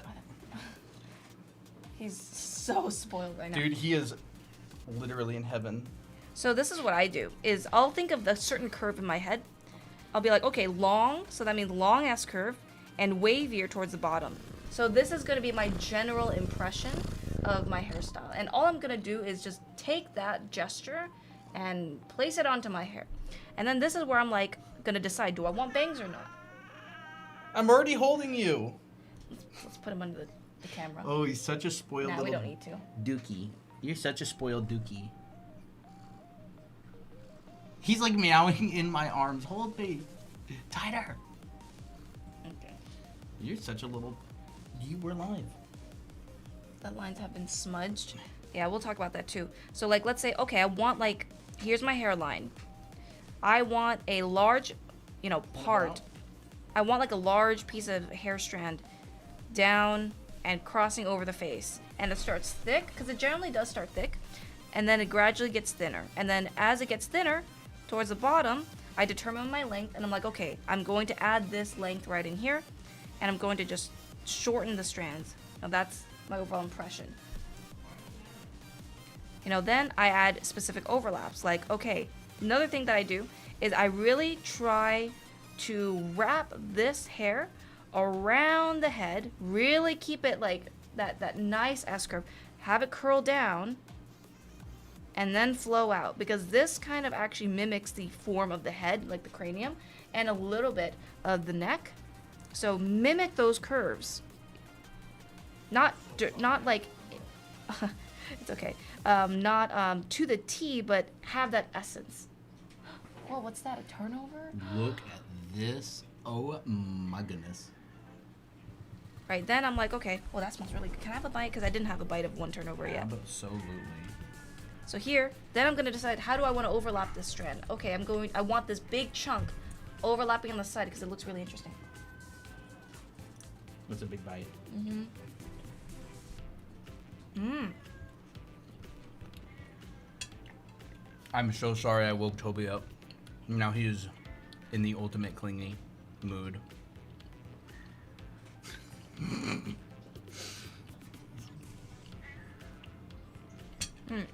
I don't listen to whining. Poppy tends to get clingy in the middle of the day. Toby gets clingy after a nap. So here's one. And so all these lines serve a purpose. It's long and it gets wavy towards the bottom.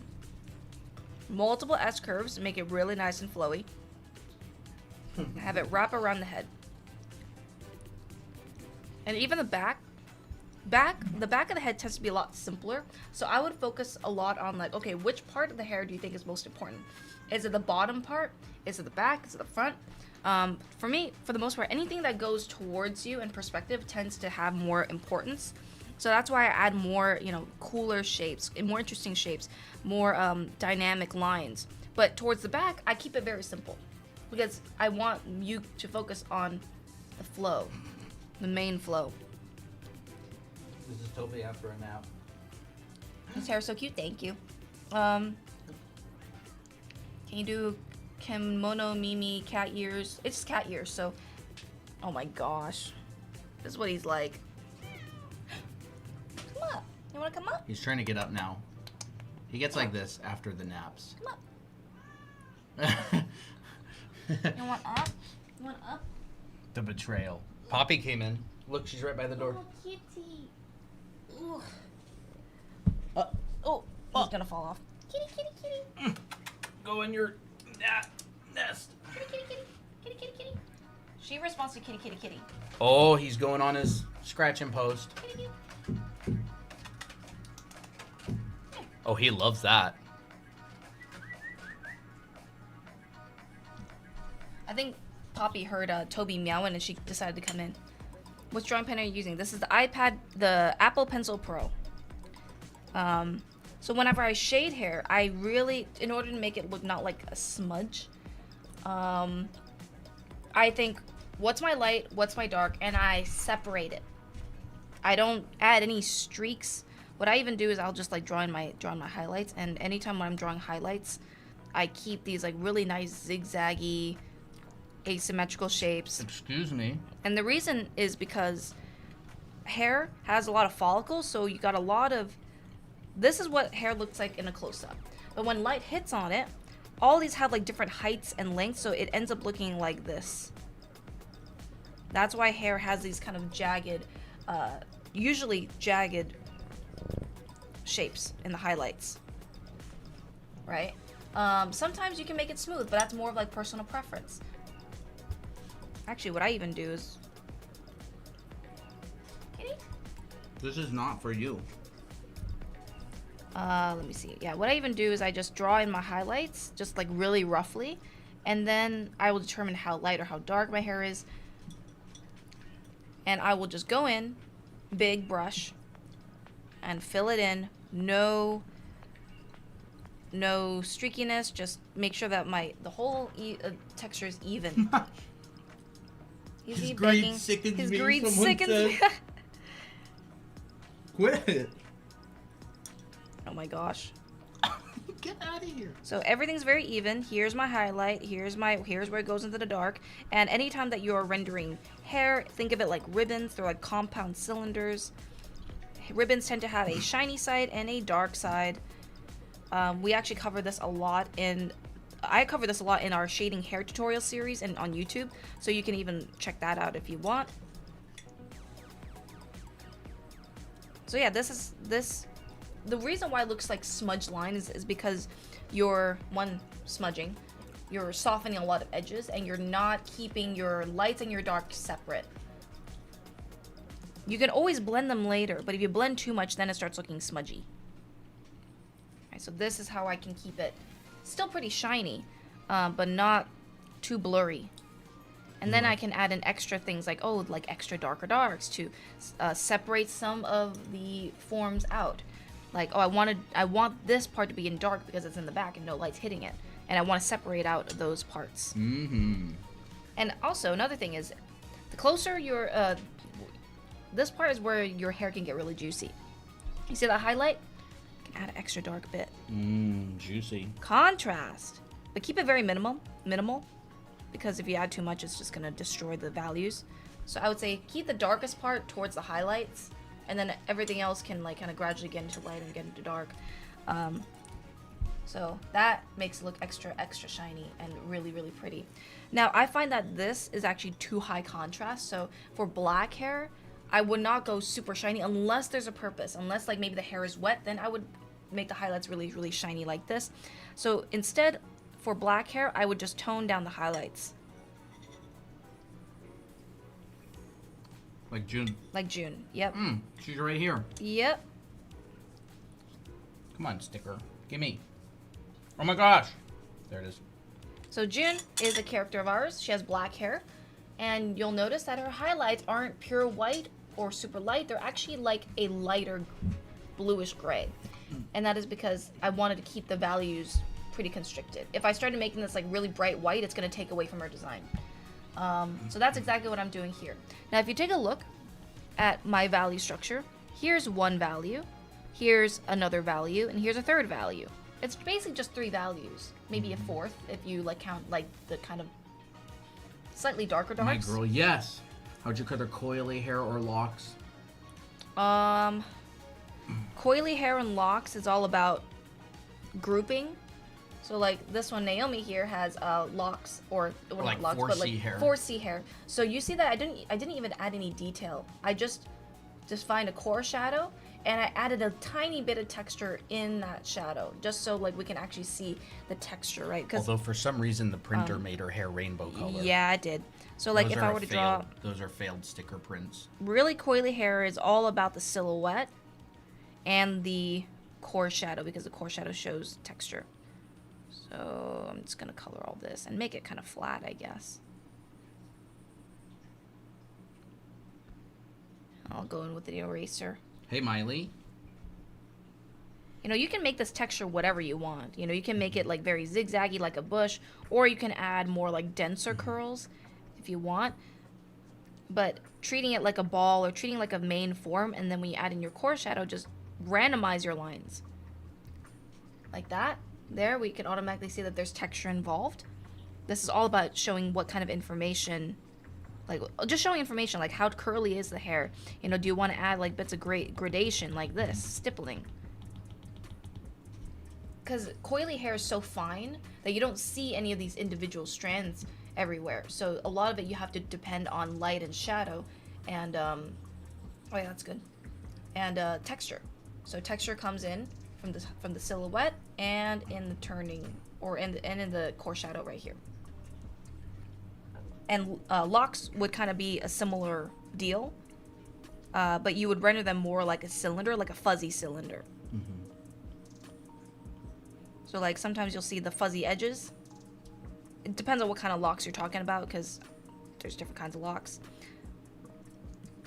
You can use this one large mass, and then you can shade along the form of the cylinder. This is a good song. It is a good song. I like it. And we can make it as messy or as neat as you want. Yeah.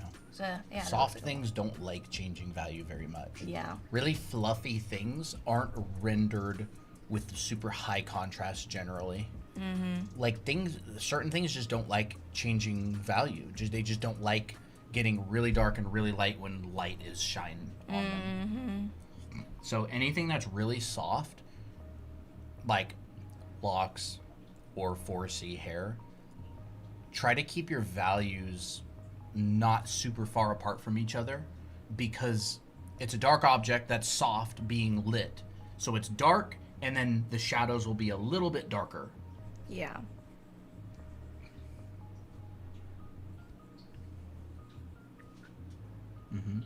And by the way, don't forget, it just goes back to your basic rendering primitive forms. What do we have? We have spheres, cylinders,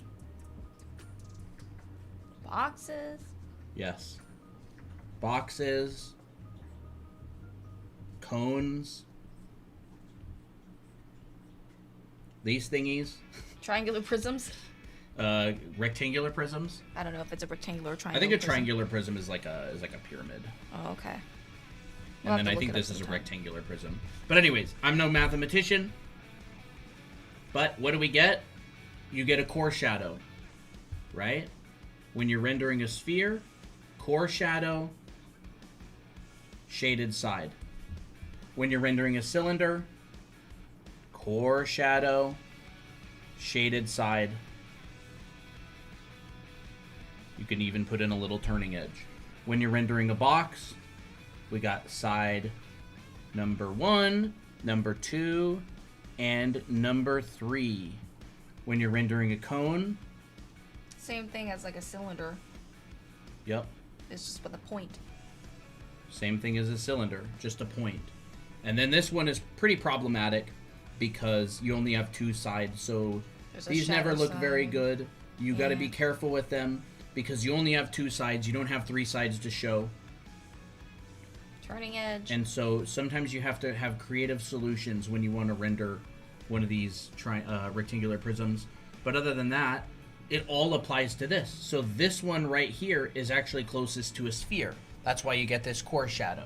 This one right here is closest to a cylinder. That's why you get the core shadow going along here. Right? It wraps into, well, she's got it like a bent cylinder, so Yeah. it's kind of like this. Yeah. Right, so it's kind of like a noodle that's like bending away. So she's taken this and gone like this. Oh, you're gonna move that over a little bit. Yep. Mecha macaroni. Yeah. So you can bend, you can stretch, you can manipulate these primitive forms. And hair is the same way, right? You got this one in here. Will Weston always says, "I'd like to think that my great contribution is the addition of the ribbon to the primitive forms." Something new. It is really interesting how teachers are like, art teachers especially, like really good ones, are like, I don't know what else I can add. Let's actually do this. Like Craig Mullins was like, I don't know what to add that's hasn't already been said. Yeah. Core shadow, core shadow, core shadow, core shadow, turning edge, turning edge, turning edge.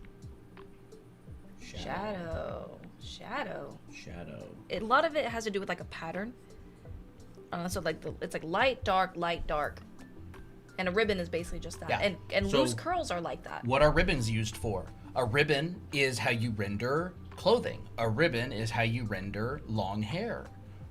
I'll show Right? you some loose curls really A quick. ribbon is how you can imply lots and lots of things. A ribbon, a long hair strand that's curled a little bit, that's a little bit looser, is a ribbon that's tied around a cylinder. Like this, right? Yeah. This is wrapping around a cylinder, but you see like the inside of it. And then when you shade it, dark, light, dark, core shadow, dark, dark,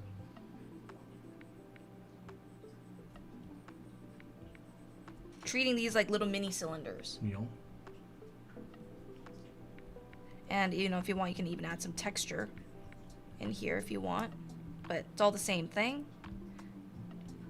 keep your lighting consistent. Like, I'm not placing any highlights over on this side and everywhere else. It's just one highlight, one highlight, one highlight. And then you could always add more if you want to, if, like, depending on the lighting situation. But I keep it simple, because all you have to do is just show people that you're rendering like a simple cylinder, not trying to prove that you can be a master of all lighting scenarios in one hair strand. So, you know, it's really just visual communication. Yeah. How this wraps into this curl. I thought this was well-known knowledge in art. It is. Who never said it wasn't? No, I never said it It's wasn't. literally like one of the most foundational elements. It's like, you know, week one class.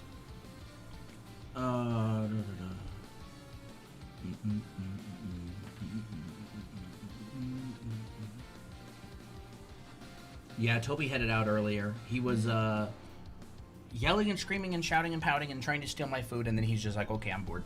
How do I draw body really fast? We drew a lot of bodies. If you, draw a body really fast like this. Yeah. You can just, it depends on what pose you want, but you can just kind of start with your torso, contrapposto, weighted leg, center line. Oh, hold up. Sorry, I'm not doing this very good. Put that leg wherever you want it. Then after you draw this, you generally add your 3D forms. Like right now, you're already thinking about 3D forms, but like after this. Yeah, after this.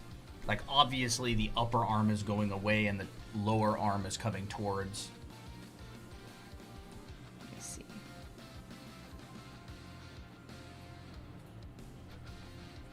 Add those wrapping lines. What direction is the torso? Is the rib cage facing versus where the rib cage is facing instead? How? And then you would add your anatomy on top of this if you want it. Otherwise, if this is a clothed figure, you wouldn't add any anatomy. You'd just start draping clothes over it. Yeah.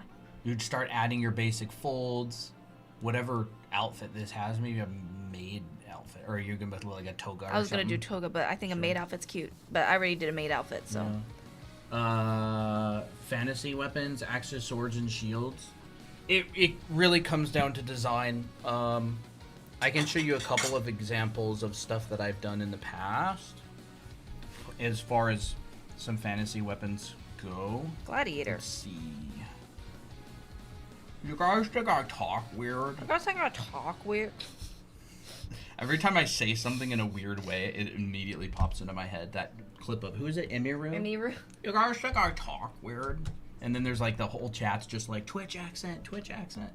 So these are some fantasy weapons I did a little while back, and you see that they basically just take the form of normal historical weapons, except you just kind of embellish them a little bit, use materials that they didn't particularly build stuff out of. Think about the culture that it came from. Is it like a Viking inspired? Is it, Dwarven inspired? Is it Elven inspired? And then, go from there. Like, Celtic what inspired. Axes, yeah, what materials and resources did they have access to? And like, again, all of these shapes are exactly what we were talking about earlier. Accelerated, uneven, right? Like this curve right here, this is a very accelerated curve that comes and loops around. This curve up here, this is an accelerated curve that's different from this one down here. I actually would design this differently nowadays. These are pretty old, but I think they still check out, right? And all I did was just render the blades like kind of like a gemstone or something, right? And so that's, I don't know. Draw real weapons and then add more interesting shapes to them and make them out of different stuff. Like that's all I would say. Like fantasy weapons, that kind of stuff. Study real weapons, how they are. Yeah, I did weapon sets on Guild Wars 2. I designed a couple of different weapon sets. And the whole project is just adding shape language to existing, like, shapes of weapons and stuff, right? A sword is a sword. A great sword is a great sword. A battle axe is a battle axe. Spear is a spear. But think about the forms, right? The handle is a cylinder.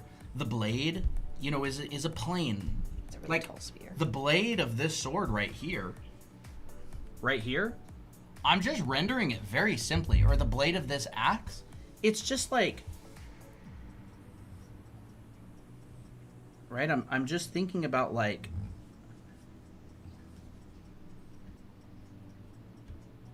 this kind of stuff.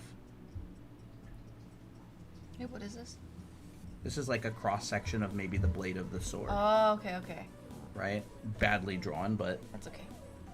huge eraser as always. There we go. Right, like a cross section of the blade of the sword, for example. You can't actually see what's going on. Yeah, think about how thick is it? How tapered is it? What are you doing, right? Like I added these little like ridges right here, right? So what ends up happening there?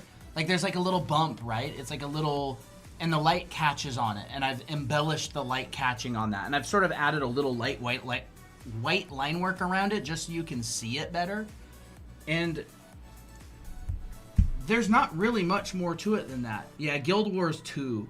If you want to know, the only weapon set I can remember that I did, like I can remember the name of it, was the Stormbringer. Is that what it was called? It's like an electricity-based weapon set. I designed all those. And I did a couple other sets, but I can't remember the names of them. And then, of course, they get thrown around from project to project. I was on with Volta. Their website's like volta.ca. They do a bunch of Guild Wars 2 weapon sets. And I was one of the artists on them. But that was years ago. That was like, oh my gosh, 2018, 2019. It's Panda Plays. Hello. Hey. Lindsay, welcome back. Are the core shadow at the point where it bends? The core shadow starts where the form turns away from the light. So when the form becomes parallel to the light, that's where you get the core shadow. I never played Guild Wars myself, though. I know it's like an MMO RPG or something big. I'm certainly wasn't anywhere near the best artist that worked on that. I was probably like the lowest level artist that worked on it ever. But I only did weapon sets. I didn't do anything beyond that.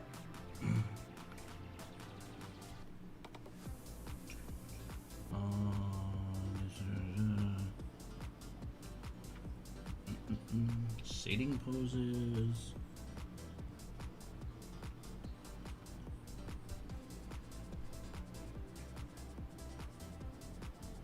Advice for someone who is unable to draw even.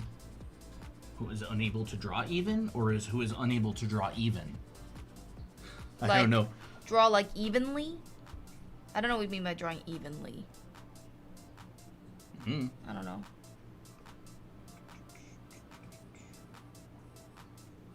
I don't know what I'm doing next. Some people were asking about how to draw hands. We just covered hands. Yeah. I don't know. Yeah, we cover hands a lot. You can go check some previous video live streams. We have a couple of TikTok videos on hands as well. Evenly, like unable to make two eyes the same. Oh, like symmetrically. Yeah. Center line. There's exercises. There's exercises. You can draw a line. This acts as like your center line or like your mirror. So you can draw like one shape, like for instance this shape. This could be an eye, it could be whatever. So then all you have to do is just plot your points the best you can from the center line to a certain Well, you're point. jumping straight into eyes. Yeah, I am. Well, because eyes are fun to draw symmetrically, but we can do something else. No, you usually start with just like a point or like a triangle. Yeah, that's true. I do. I'll do a triangle. It's easier. Eyes really tend to trip people up because it's something that we're so used to looking at. We'll do this. That's a good shape. I mean, it could be an eye for sure, but it's more of like an abstract It's more of an shape. abstract shape, yeah. Yeah, if you have trouble with symmetry, start with abstract shapes. It's really, really difficult to draw things we're very used to looking at because your brain tries to trick you constantly. Yeah. So I would be like, this is the closest point to my center line, so that's the one I'm going to plot first because it's easiest. Then I just make sure that this distance is the same as this distance. And if it is the same, then I just move on. So then this one right here, I can just draw a guideline. I'm like, okay, I see this little shape here. And all I have to do is just draw the same shape as I see on this side. You know, that's once again like how you can draw symmetrically. So you can look at the negative space and you can look at like where the points are actually like in comparison to the center line. This one over here, drag it over. I would say that's an approximate length, approximate good place to start. We can just do our best guess. And this is just a tiny bit higher than our first point, so I would say it's about here. And then you got a mostly symmetrical shape. I didn't do it perfectly, because if I move this over and I flipped it over to the side, you can see it's not perfect, but it's close enough. Yeah, it's close. It's close enough. But that's just an exercise, right? It doesn't have to be perfect. Mm-hmm. You can do this with faces. Like whenever I draw like a face from the front view, I draw a circle, I divide it in half. This is my center line. I draw one side, and I just drag this line over the most important areas. And then I'm like, okay, I see this shape right here. So I'm just going to drag it over to the other side as well. So, like, the chin is just a triangle. Yeah, the chin's just a That's triangle. even. Mm-hmm. I mean, in a front view, at least, Yeah. for sure. Yeah. This is the front view. Same concept. Center line, draw one side, then draw the other side if that's easier for you. Mm-hmm. Kiki, you're so supportive. You're so nice. How to draw teeth in different shapes? Hi. Like shark teeth?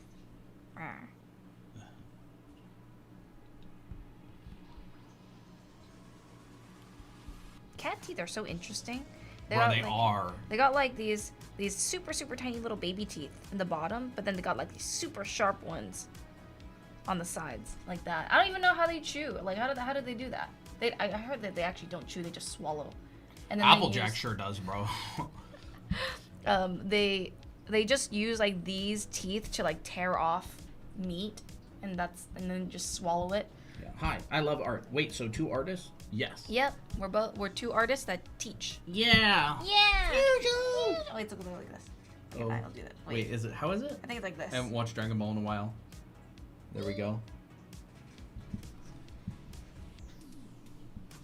And they were artists. And they were roommates. Yeah. Or artists. You know, and then you can just treat ears the same way. This shape, this shape. You can even go like, okay, if I really want to make sure, just drag a line to the other side, drag a line to the other side. I used to do this a lot when I was just starting out. Not because I was taught this, but because it was just easier to do it this way. And then I just continued doing it until I didn't have to do it anymore. Dragon Ball is good. Dragon Ball Z gets really, really, really like a lot of praise, but I think Dragon Ball was just as Dragon good, Ball was if not great. better. Tenkaichi tournament, one of the most legendary tournaments in the history of anime. Like, oh my gosh, so good. It's like I think it was Dragon so Ball satisfying. Dragon Ball for me was like as foundational as like Akira or something. Like you watch it and you're just like, this It is inspired so much. this is next level. Like thinking of the fact that like that sort of thing didn't really exist at that point, and it's like original. It's crazy.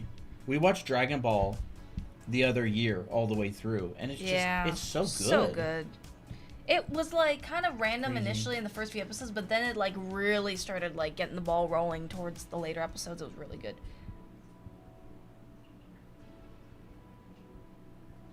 Dragon Ball Z is the second season of Dragon Ball. So Is yeah, it is. Because it's first is Dragon Ball, right? I mean, yeah, they're consecutive. I don't know if it's considered a season or a new show or what. I don't know. I don't know. I'm not sure. I just know that it like does a time skip. So Yeah. And Tenkaichi tournament Chi-Chi, so cool. why did They turned her into a tiger why did they mom. turn her into Tiger Mom, old lady hag? Ugh.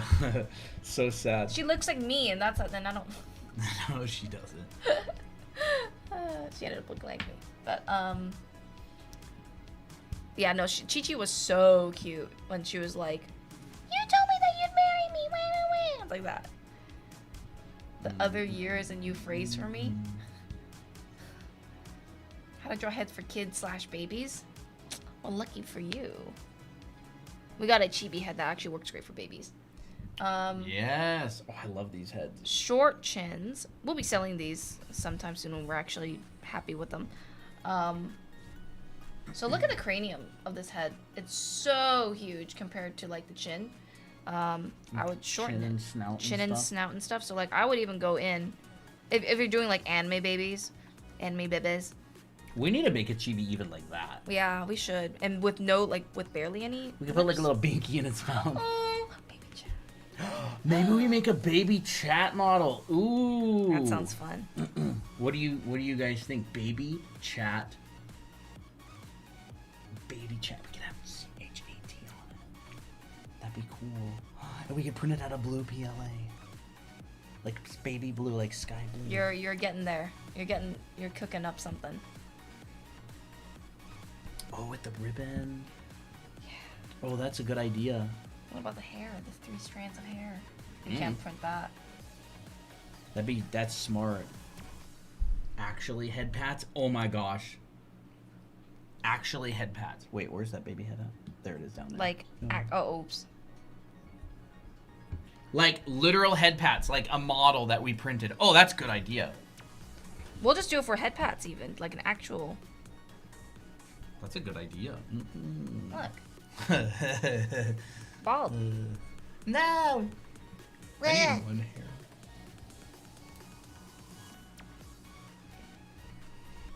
And chibi, sorry, not chibi. Baby bodies are very much like chubby chibi bodies. Diaper. Flub. Actually, the way in Clevitus, the way how they draw the baby, it's actually pretty accurate. I actually like it. Very, very chubby arms. Yeah. What app is this? It's Procreate on the Very iPad. chubby hands and chubby arms, baby fat.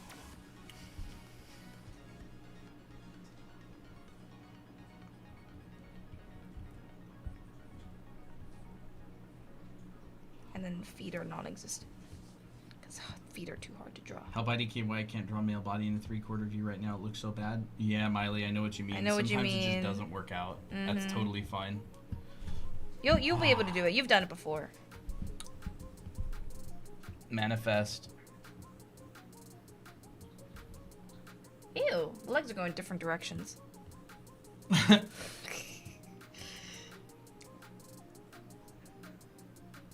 There we go, kind of. That's a bit better. But now there are different thicknesses. It's hard. It's hard drawing symmetrically, you know? It's not even the funny thing is like drawing symmetrically doesn't even look that good a lot of the time. Yeah, that is true. Like always adding like a little bit of wonk is not a bad idea. That's my first baby that I've ever drawn. Really? You drew Wow. baby chat?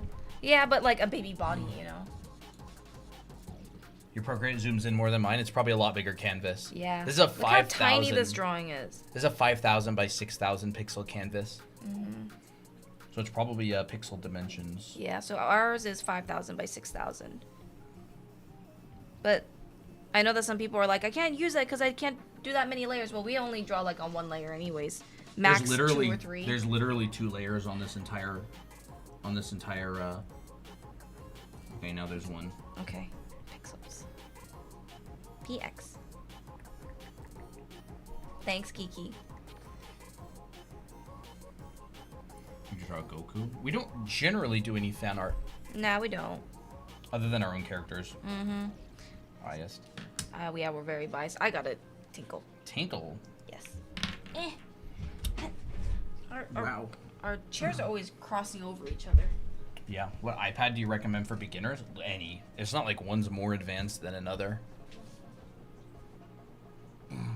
What's your DPI? Oh, I don't remember. I don't know. DPI is mostly only important for printing. Because like 5,000 by 6,000 pixels is 5,000 by 6,000 regardless of DPI. But I don't even know where to find DPI. We've never changed it. Prefs.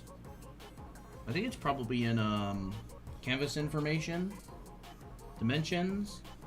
132. No idea why it's there. If you're going to be doing printing, you probably want to work at like 300 DPI. You can convert it later on.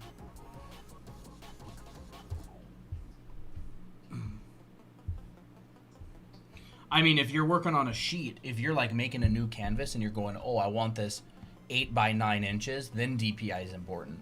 But we always just go based on the pixel dimensions. And then if we need to print it, we'll usually pay attention to the DPI. Looks like I made it too late. Hate university. What are you studying? What pencil do you normally use? Like this one? This is an Apple Pencil Pro. It's with the iPad Pro. Oh, you mean the brush? Well, I got good news for you. You can take a screenshot of this and you can go get it for totally free because it's on our website. Or you can go to the Discord, type !brush. Discord invites also on that page. Digital brush, drawanime.com. It's going to be the green button. It's also the link on our profile.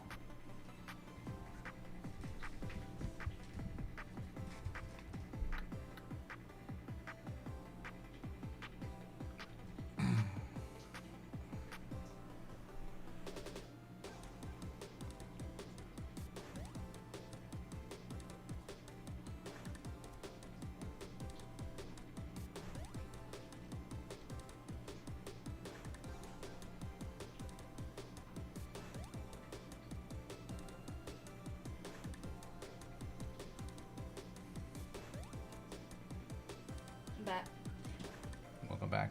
Thanks. Do you think you should go over what y'all have already talked about today really roughly?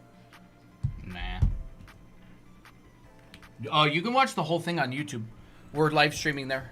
You can just go to our YouTube channel, Draw Anime Academy, and you can rewatch the entire live stream if you want to. Every single live stream we do.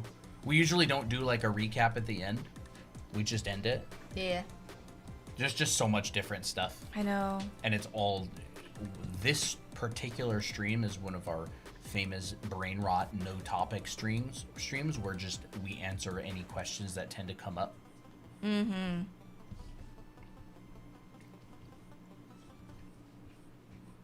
Here on YouTube we can zoom in. Ooh, fancy. Oh, fancy. Lovely. Is it okay if I doodle in like a more cartoon style? What? Of course. Like Yeah, do whatever you want.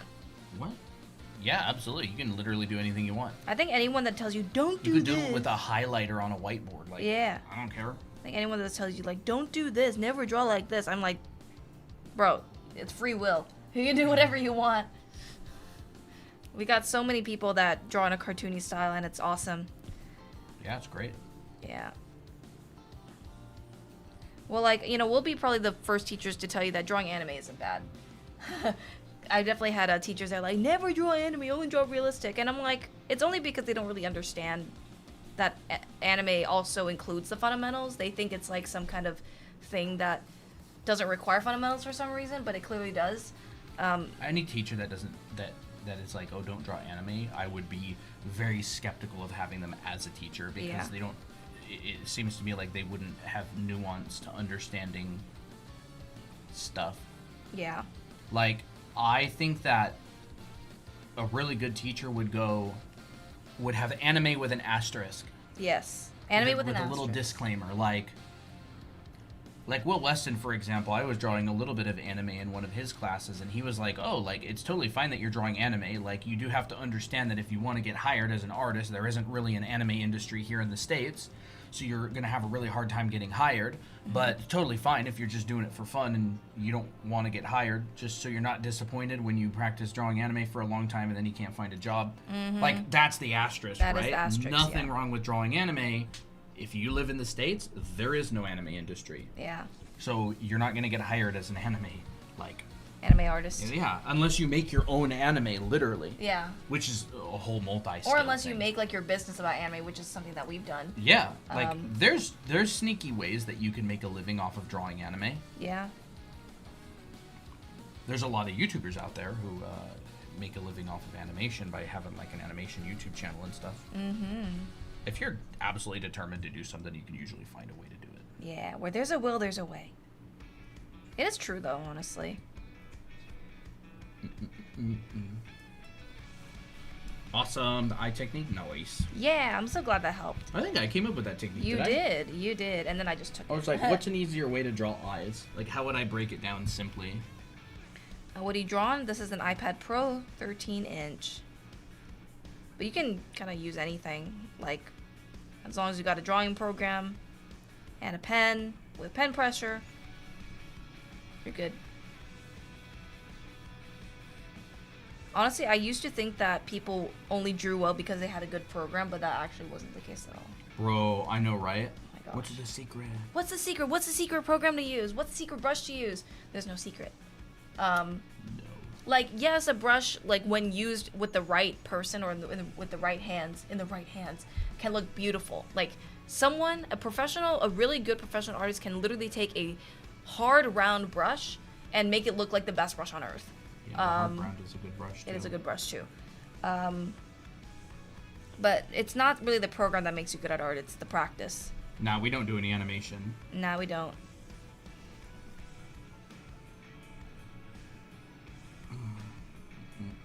You know, I should draw June in pigtails because Tomoyo was in pigtails in Cardcaptor Software that one episode. It was so cute. Maybe I should move this up a little bit so we don't. I guess we're kind of just chilling a little bit now. Yeah. Which is totally fine. You know, it's always nice to chill. I'm actually going to use my wok tonight. Really? Yeah. So can you get it down for me later? Yeah. Are you going to make something other than yakisoba? Yeah. Ooh. What are you making? Spicy chicken stir fry Korean style. That sounds good.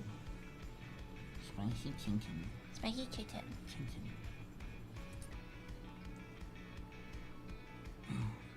That sounds good. Ibis is a pretty good start, and it's free for Android and Apple. Yeah.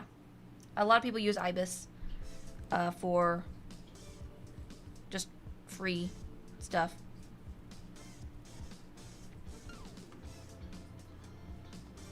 I never used Ibis before, but I bet it's good.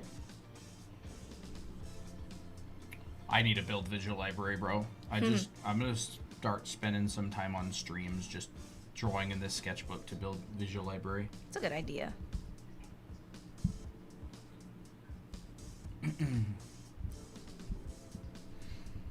How long does it take you to find your own artistic style?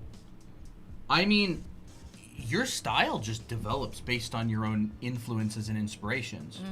Characters you like, colors you like. You basically have an immediate style. It doesn't, I mean, it might not look good, but you have a style just based on what you enjoy drawing. Yeah. And what you're inspired by and what your background and history is.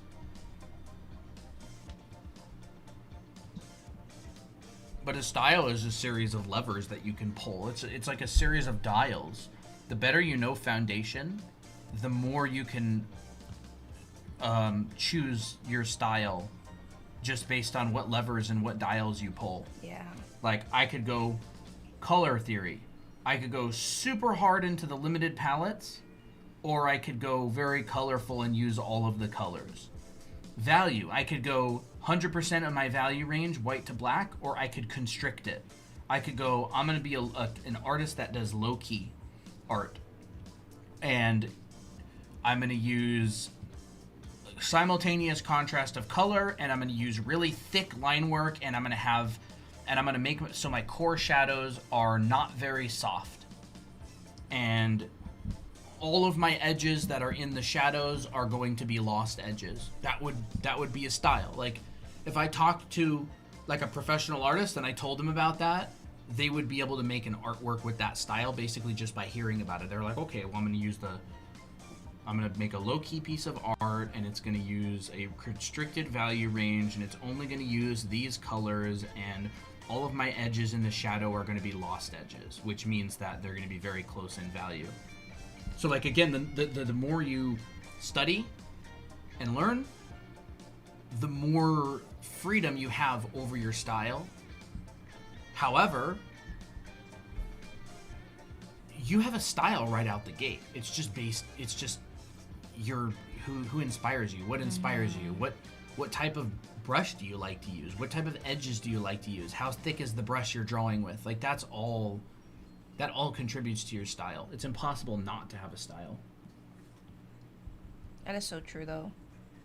It's just professionals, they know foundation, and they generally have like a preference. They're just like, oh, I'm gonna, use something different or use something interesting. Mm-hmm.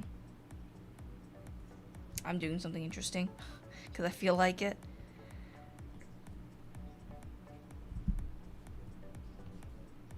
If you want to have an awesome style, study foundation.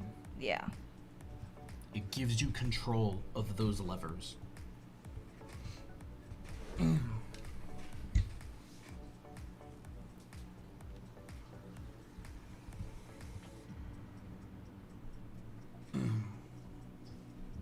Hello, flying cats. Tips for coloring the face every time I do it ends up looking flat. That would be a value issue. Yep. Have a good night, Dolly. I hope you get a good sleep. Yep. Good night. And coloring the face is about understanding like where the forms are. So for example, where the heck? Here it is. Hold that. Yes. Right? Where do the shadows fall? Where do the lights fall? Are you lighting it from below? Are you lighting it from the front? Are you lighting it from the top? Do you get a cast shadow from the brow ridge? Christina's literally lighting June just like this. Mm-hmm. Look at this right here, and now look at that. Christina just is so used to rendering faces from above, she knows where those shadows go. Yeah. Right? There we go. She could have lit it like that. Oh, that could have been good too. Or like that. Oh, that could have been great. That's a very common lighting scenario. Or like that. Oh, that's good. Or you could get like a 3/4. Or you could get half lighting. If you want to learn different ways to light the face, study portrait photography. They've got a bunch of lighting scenarios. Half lighting, Rembrandt, like really soft lighting, top lighting, butterfly. Butterfly's great. I keep overlooking butterfly lighting. Butterfly lighting is like OG. It's what a lot of even Korean concept artists use. Yep. You got straight front lighting. A lot of artists use that. Mm-hmm.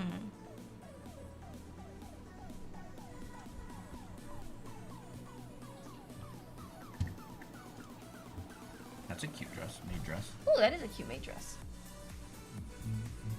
And for me, all I've really done right now is I've decided my shadow's going to be purple, my lights are going to be green, and then I'm just tinting the rest of my image. Like, her hair's black, but it's like a bluish black, so I'm kind of mixing a bit of bluish black with a bit of more purple, and I make sure that my values are generally in the correct space or You know what I noticed spot. Robert Lemler does a lot? What? He just puts a line for the shoulders, and he puts a line for the hips. Oh. And then he'll kind of like draw the box of the body like this, and he's like, oh, I drew it too wide, and all he'll do is this. He'll just like bring it in a little bit. Oh. That's genius. Yeah, that's smart. That's very smart. And then usually when it comes to anime hair, they like to do this a lot where you'll see like a gradient towards the bottom of the hair like this, and it generally gets a little bit lighter with a bit of a different hue. And I think it's because it's like trying to like show how radiant the skin is, like the light from the skin is bouncing onto the tips of the hair, which I think is very, very pretty. So I'm gonna just do that in here. Well, this looks weird with a white background, but for now it's fine. You can add another layer behind it. Yeah, I'll do another layer behind it. What color should it be? Probably purple, like a dark.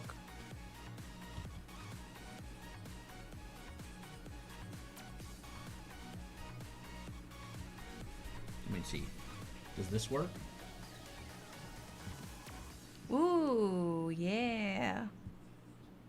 Yep, that'll work just fine. It's fun. So one thing to keep in mind of here is now that we've tinted the background, the values actually look very different.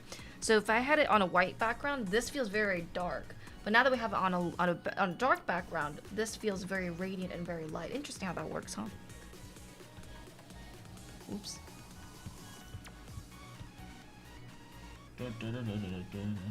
We've been listening to the same music for years.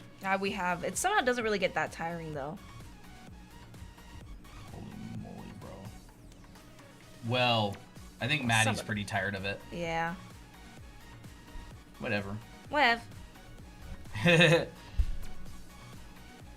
She'll live. Yes. Any tips on creating OCs? Find a story that you're passionate about.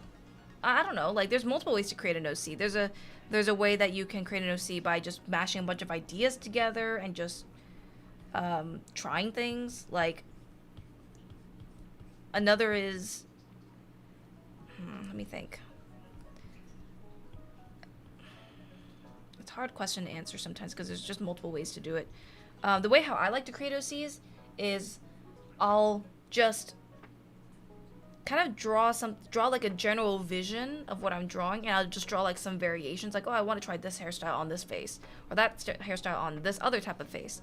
And then if I like it enough, I'll be like, this is an OC. I'll be like, okay, I've chosen it.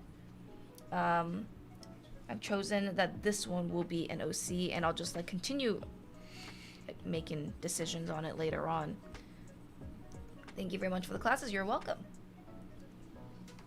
What kind of drawing exercises could I do to improve my art? I mean, most exercises will help you improve your art. What do you want to get better at?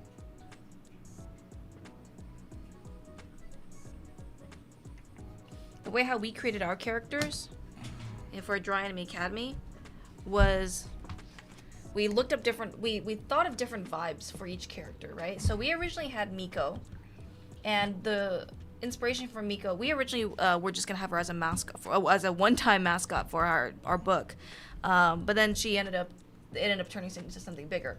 So the way how we created Miko was I wanted her to look nice and gentle and friendly. So I gave her a bob and round eyes and called it a day, and an orange sweater. And then we decided to bring Miki back, which was Colton's character that was dead for a long time. And then we were like, you know what, they kind of look like sisters. Let's include her in here. And basically, the idea for Miki, what was your idea originally for Miki? Like, she was just kind of like a dream guide? There was no idea. There was no idea. It was just like a kind of like a very simple character design. Yeah. She just had like a dark blue skirt, and she had like a brown trench coat and a ponytail, but it wasn't even a high ponytail. It was just a ponytail. So we redesigned her. Yeah. We redesigned her to look more spunky, and they look like different counterparts, opposite personalities. So she has a high ponytail now, a cute ribbon, and just in general, like, overall pretty standard spunky hairstyle. I think Tira was next, or was it June? Either way, I think Tira was next. She next. was a rival. She was going to be a gymnast that was rivals with Miki. Yeah. And when they became friends, she was supposed to be like a model that would do modeling and posing for them with art. But she ended up becoming like an influencer. Yeah. And she is kind of like a well-off influencer who is still rivals with Miki in the beginning, but then they end up becoming best friends. And then she's also the more mature version. Yeah. So Christine and I tend to design very grounded characters that feel very real, like they're almost like a person you could know in real life. But you don't have to do that at all. You can go the opposite end of the spectrum, which is like characters that are very, very extreme or have a crazy backstory, that were a god and then they were turned into a person. You know what I mean? Like, it's just, what vibe do you want to have? Like, this one is like a fantasy bard. Spoilers? No, there's no story or manga yet. Yeah. So yeah, like, sometimes we'll just create one character and then we'll create multiple characters around that character as like part of a story. Yeah, this is our book. So yes, this is our book. Volume 2. This is one of our masterpieces. Yeah. I love this book so much. So if you look at the... Here it is. Nope. Where's the poster? Oh. It'd be before? It'd be before. Oh, here it is. Yeah. Here's the poster. So we designed 8 different characters, and this is called... so you're saying this snot-nosed brat is the future mafia boss, and this is like a little fake story that we came up with for book volume 2, and it's about Kevin, who is a little snot-nosed brat who's actually the heir to a mafia empire, but he's going to school, And Victor is a bodyguard sent to protect him, and he's undercover as the janitor. And Faye is undercover as the math teacher who is sent to assassinate him, but she doesn't know his identity. Victor's the only one who knows his identity. And Victor and Faye are actually enemies with each other, but they don't know it, and they start to develop feelings for each other. So it's like a silly story that Christina and I came up with, and we designed a whole bunch of characters. Actually, what's interesting enough is that we didn't even have a story. We just decided to design these characters based off of vibes. So like, originally, these characters didn't have any names. We just wanted a wimpy kid. Yeah. To show like the roundness of a child, right? We wanted a spunky girl to show opposites.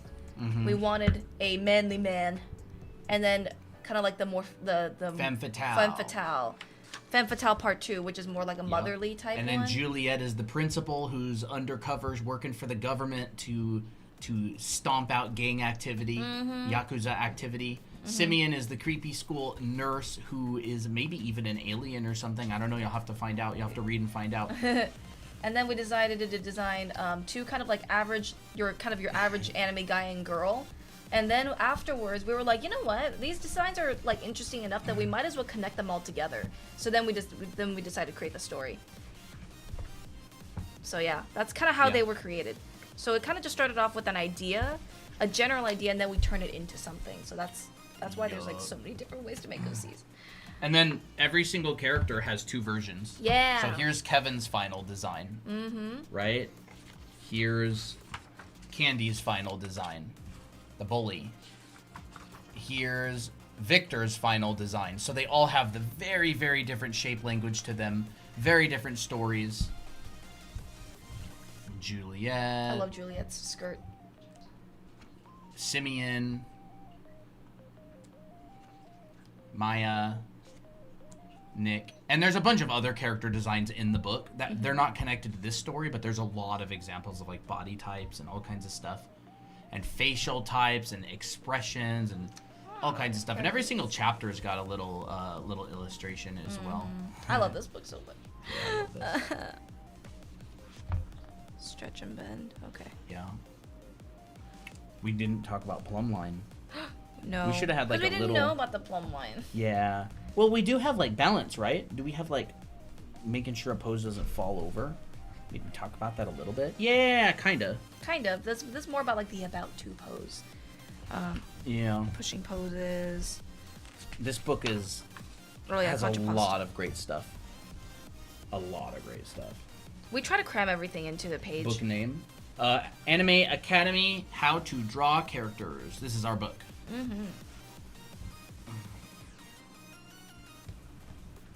You're welcome, Buganet. Buganet? I don't know how to pronounce it. What time is it? 8? Yeah, maybe we should wrap up. Maybe we should wrap up. Yeah. I don't think I'll ever finish this. It'll just be a sketch. I think it'd be kind of interesting to add a little bit of this teal, though. Is it suitable for complete beginners? Yeah. Oh, yeah. It's the basics. It is the basics. If you're looking for a good guide that introduces you to a lot of different concepts, absolutely. It has like a bunch of step-by-steps, but it's more of a foundation book that talks about overarching concepts, and it gives a bunch of examples. It's not going to be a book that is one of those step-by-steps where page 1 has 1 line, page 2 has 2 lines, page 3 has 3 lines, where it's like step-by-step like that.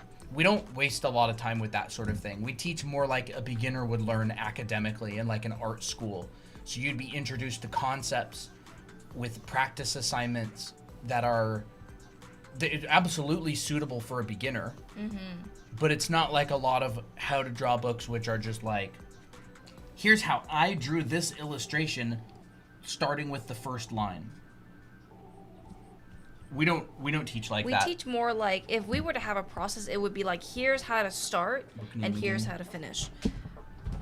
Yeah, we don't teach like a lot of art books. We teach like what you would learn in like a design school or like a proper school that turns people into professional artists. And that's what our anime art school is all about too. Yeah, that's what our background is in learning things and foundation, like learning foundational skills. Teaching and learning. We run live classes. We have an online school. It's actually 20% off right now. Yeah. And so if you're interested in checking that out, take a screenshot of that. You can go check it out. The sale's going to be going until August 31st. Drawanime.com. It's the Yellow Button Anime Art School. You can go check it out. Bunch of classes. Teaches you way more than is in the book. But the book's really good. It's like, look how much work there is. Yeah, there's you got a lot of your work cut out for you. Yeah. A lot of figure drawing and stuff. Yeah, it's basically like a college. It's a 1-year program that has a whole bunch of different classes, 3 terms. You learn about costume, drawing, and painting, rendering clothes. Pretty much every single question people ask in chat is covered. Yeah. In our anime art school. Suits, character design, illustration making. Yeah. It's big. It's very big. Very big. And Colton does a lot of the perspective classes. So teaches you how to draw interiors and exteriors, people in perspective, even how to think about environments, and even painting. He covers just the painting tons of class. stuff. Tons and tons of stuff. Yep. Oh. I love it when Colton shows this kind of stuff because it's like, ooh, it's a nitty gritty stuff, That kind of stuff. Yeah. It's fun. Yeah. I enjoy it.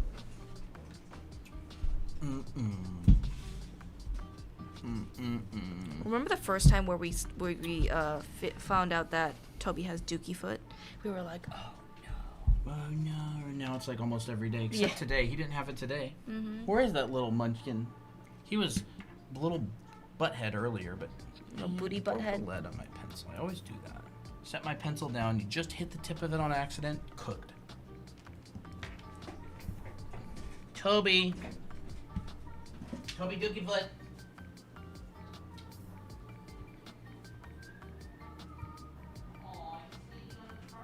Aw, really?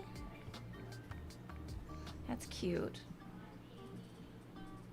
How do I enjoy drawing, or how should I? I would say ask yourself, whenever you're feeling down about your drawing, like, try to think about the core emotions that you feel. Is it shame? Like, oh man, I'll never be as good as so-and-so. Or it's like, oh, I just feel so dejected because this just doesn't turn out the way I want it to. Like, there's multiple kinds of, like, causes to not enjoying artwork. And a lot of it is because you have too high expectations and you are pressuring yourself a lot and you're comparing yourself a lot. So a lot of those 3 things leads to shame with drawing, and then it makes you judge yourself, and then you just don't end up liking it. That's a lot of people's problems.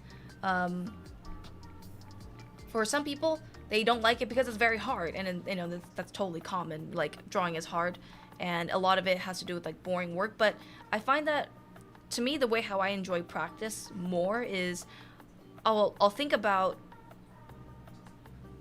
drawing in the moment. Like, drawing in the moment or practicing in the moment isn't really that bad. Like, you just do the anatomy, but it's not, you just do it. You just draw and then move on to the next drawing. So like, when you finish a drawing, let's say if I did a study on this leg here and I made it like the best as I can, I'm not too worried about, oh man, this just doesn't look perfect. Well, this other person could do it way better than I could. Or like, I don't think about that. For me personally, I just am like, did I try my hardest? Yes. Did I do the best that did I try my hardest? Did I learn something from it? Like, how did I learn this better than I did before? And then that's kind of like your expectations. So like, lower your expectations a lot, and that helps with enjoying drawing a lot more. So hopefully that answers your question, because I don't really know what makes you not enjoy it. It's more like an answer that you find on your own. When do you guys go live? When do we go live? Now. So we generally go live Mondays and Fridays at 5 p.m. Pacific, and we will usually do 1 or 2 live streams on other days of the week, maybe on Saturday, Sunday. Today we actually did a really big stream over the weekend. We streamed for 20 hours. We did 10 hours on Saturday and 10 hours on Sunday. So we took a Monday off, but we're streaming Tuesday instead. Mm-hmm.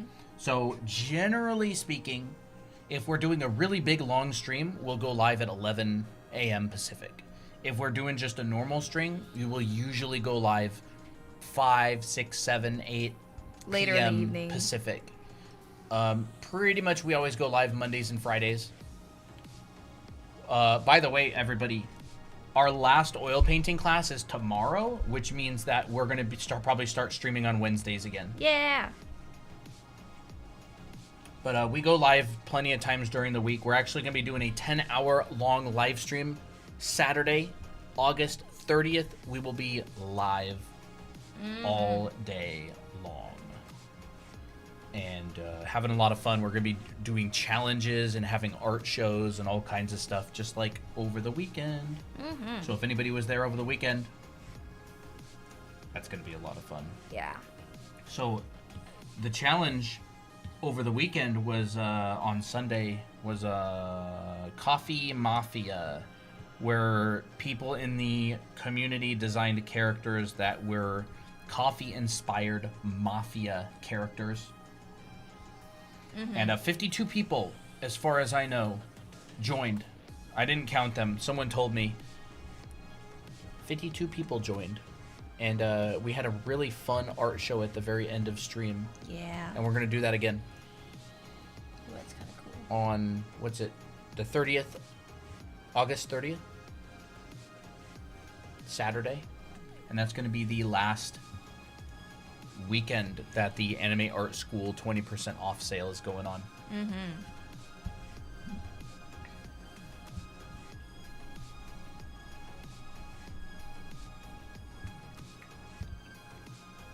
I was there, but missed out on the art show because I didn't know when the time was.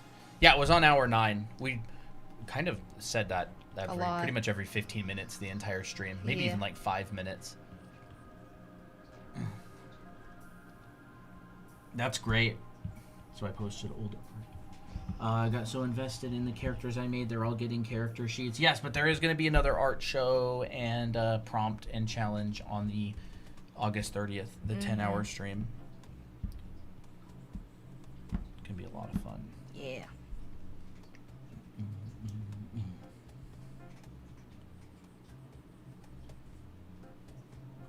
Well, I'm ready to wrap up. I forgot to drink an Alani. How dare you? It's okay. You can always drink one later.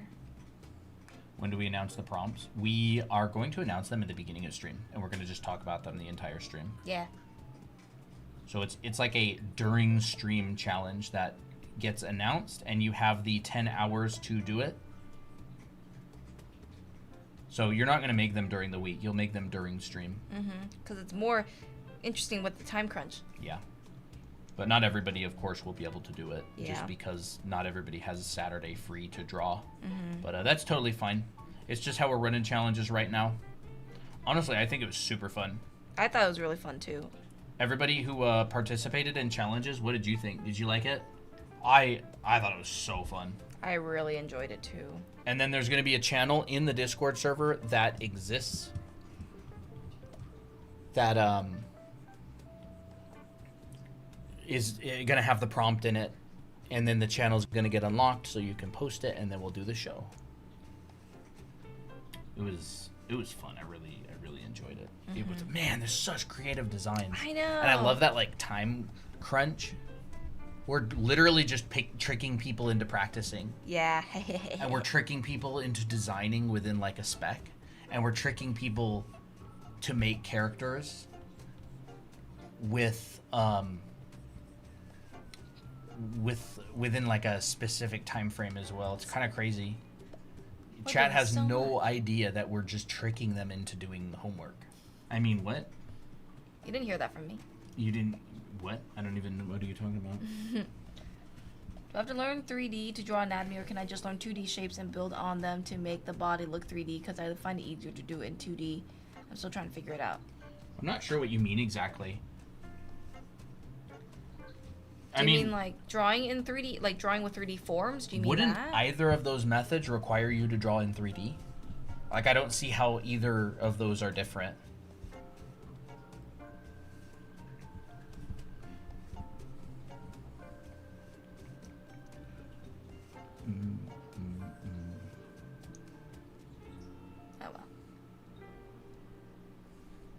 generally the process that figure drawing takes is you start with 2D, like a 2D shape. And that's going to be a really big brush. Locked, right? Oh. Yeah, hold up 1 second. There we go. You generally start with like a 2D shape, right? Like this. And then the second thing is you would turn this into, say, a 3D form. And then the anatomy would go on top of this, yeah. Like anatomy is also 3-dimensional. So you're adding form on top of form. Yeah. So like you would add anatomy on top of that, right?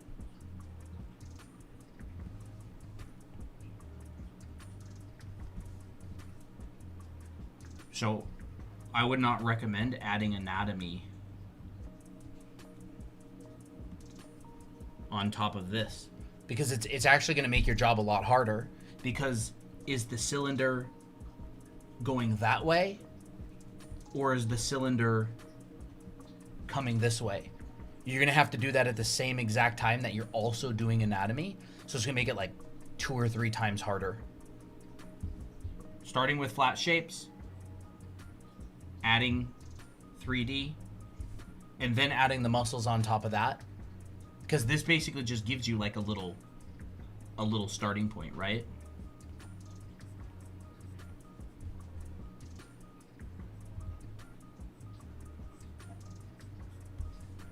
It just gives you a starting point.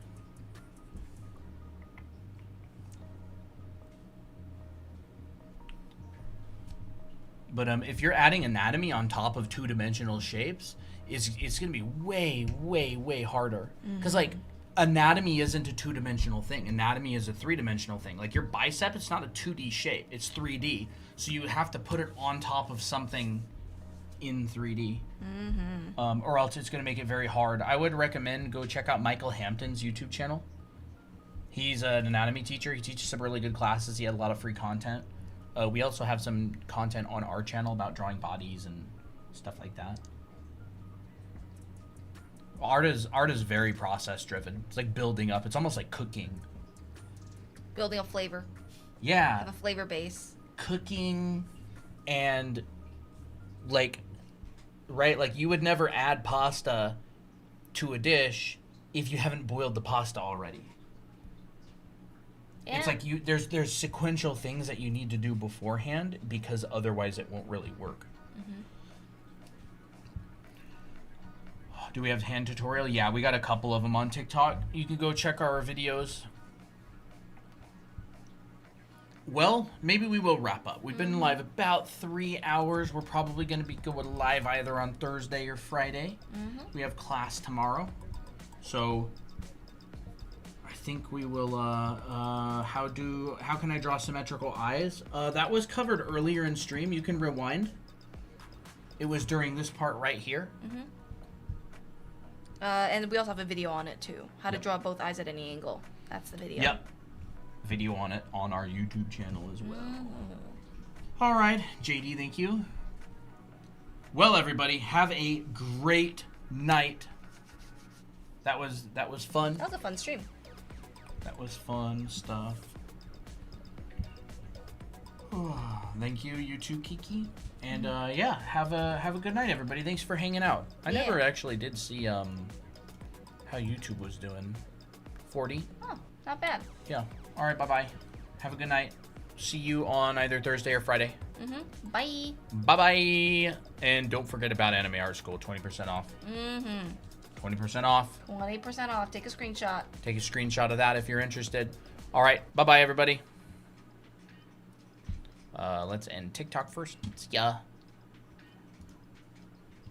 And YouTube. There we go. Bye-bye.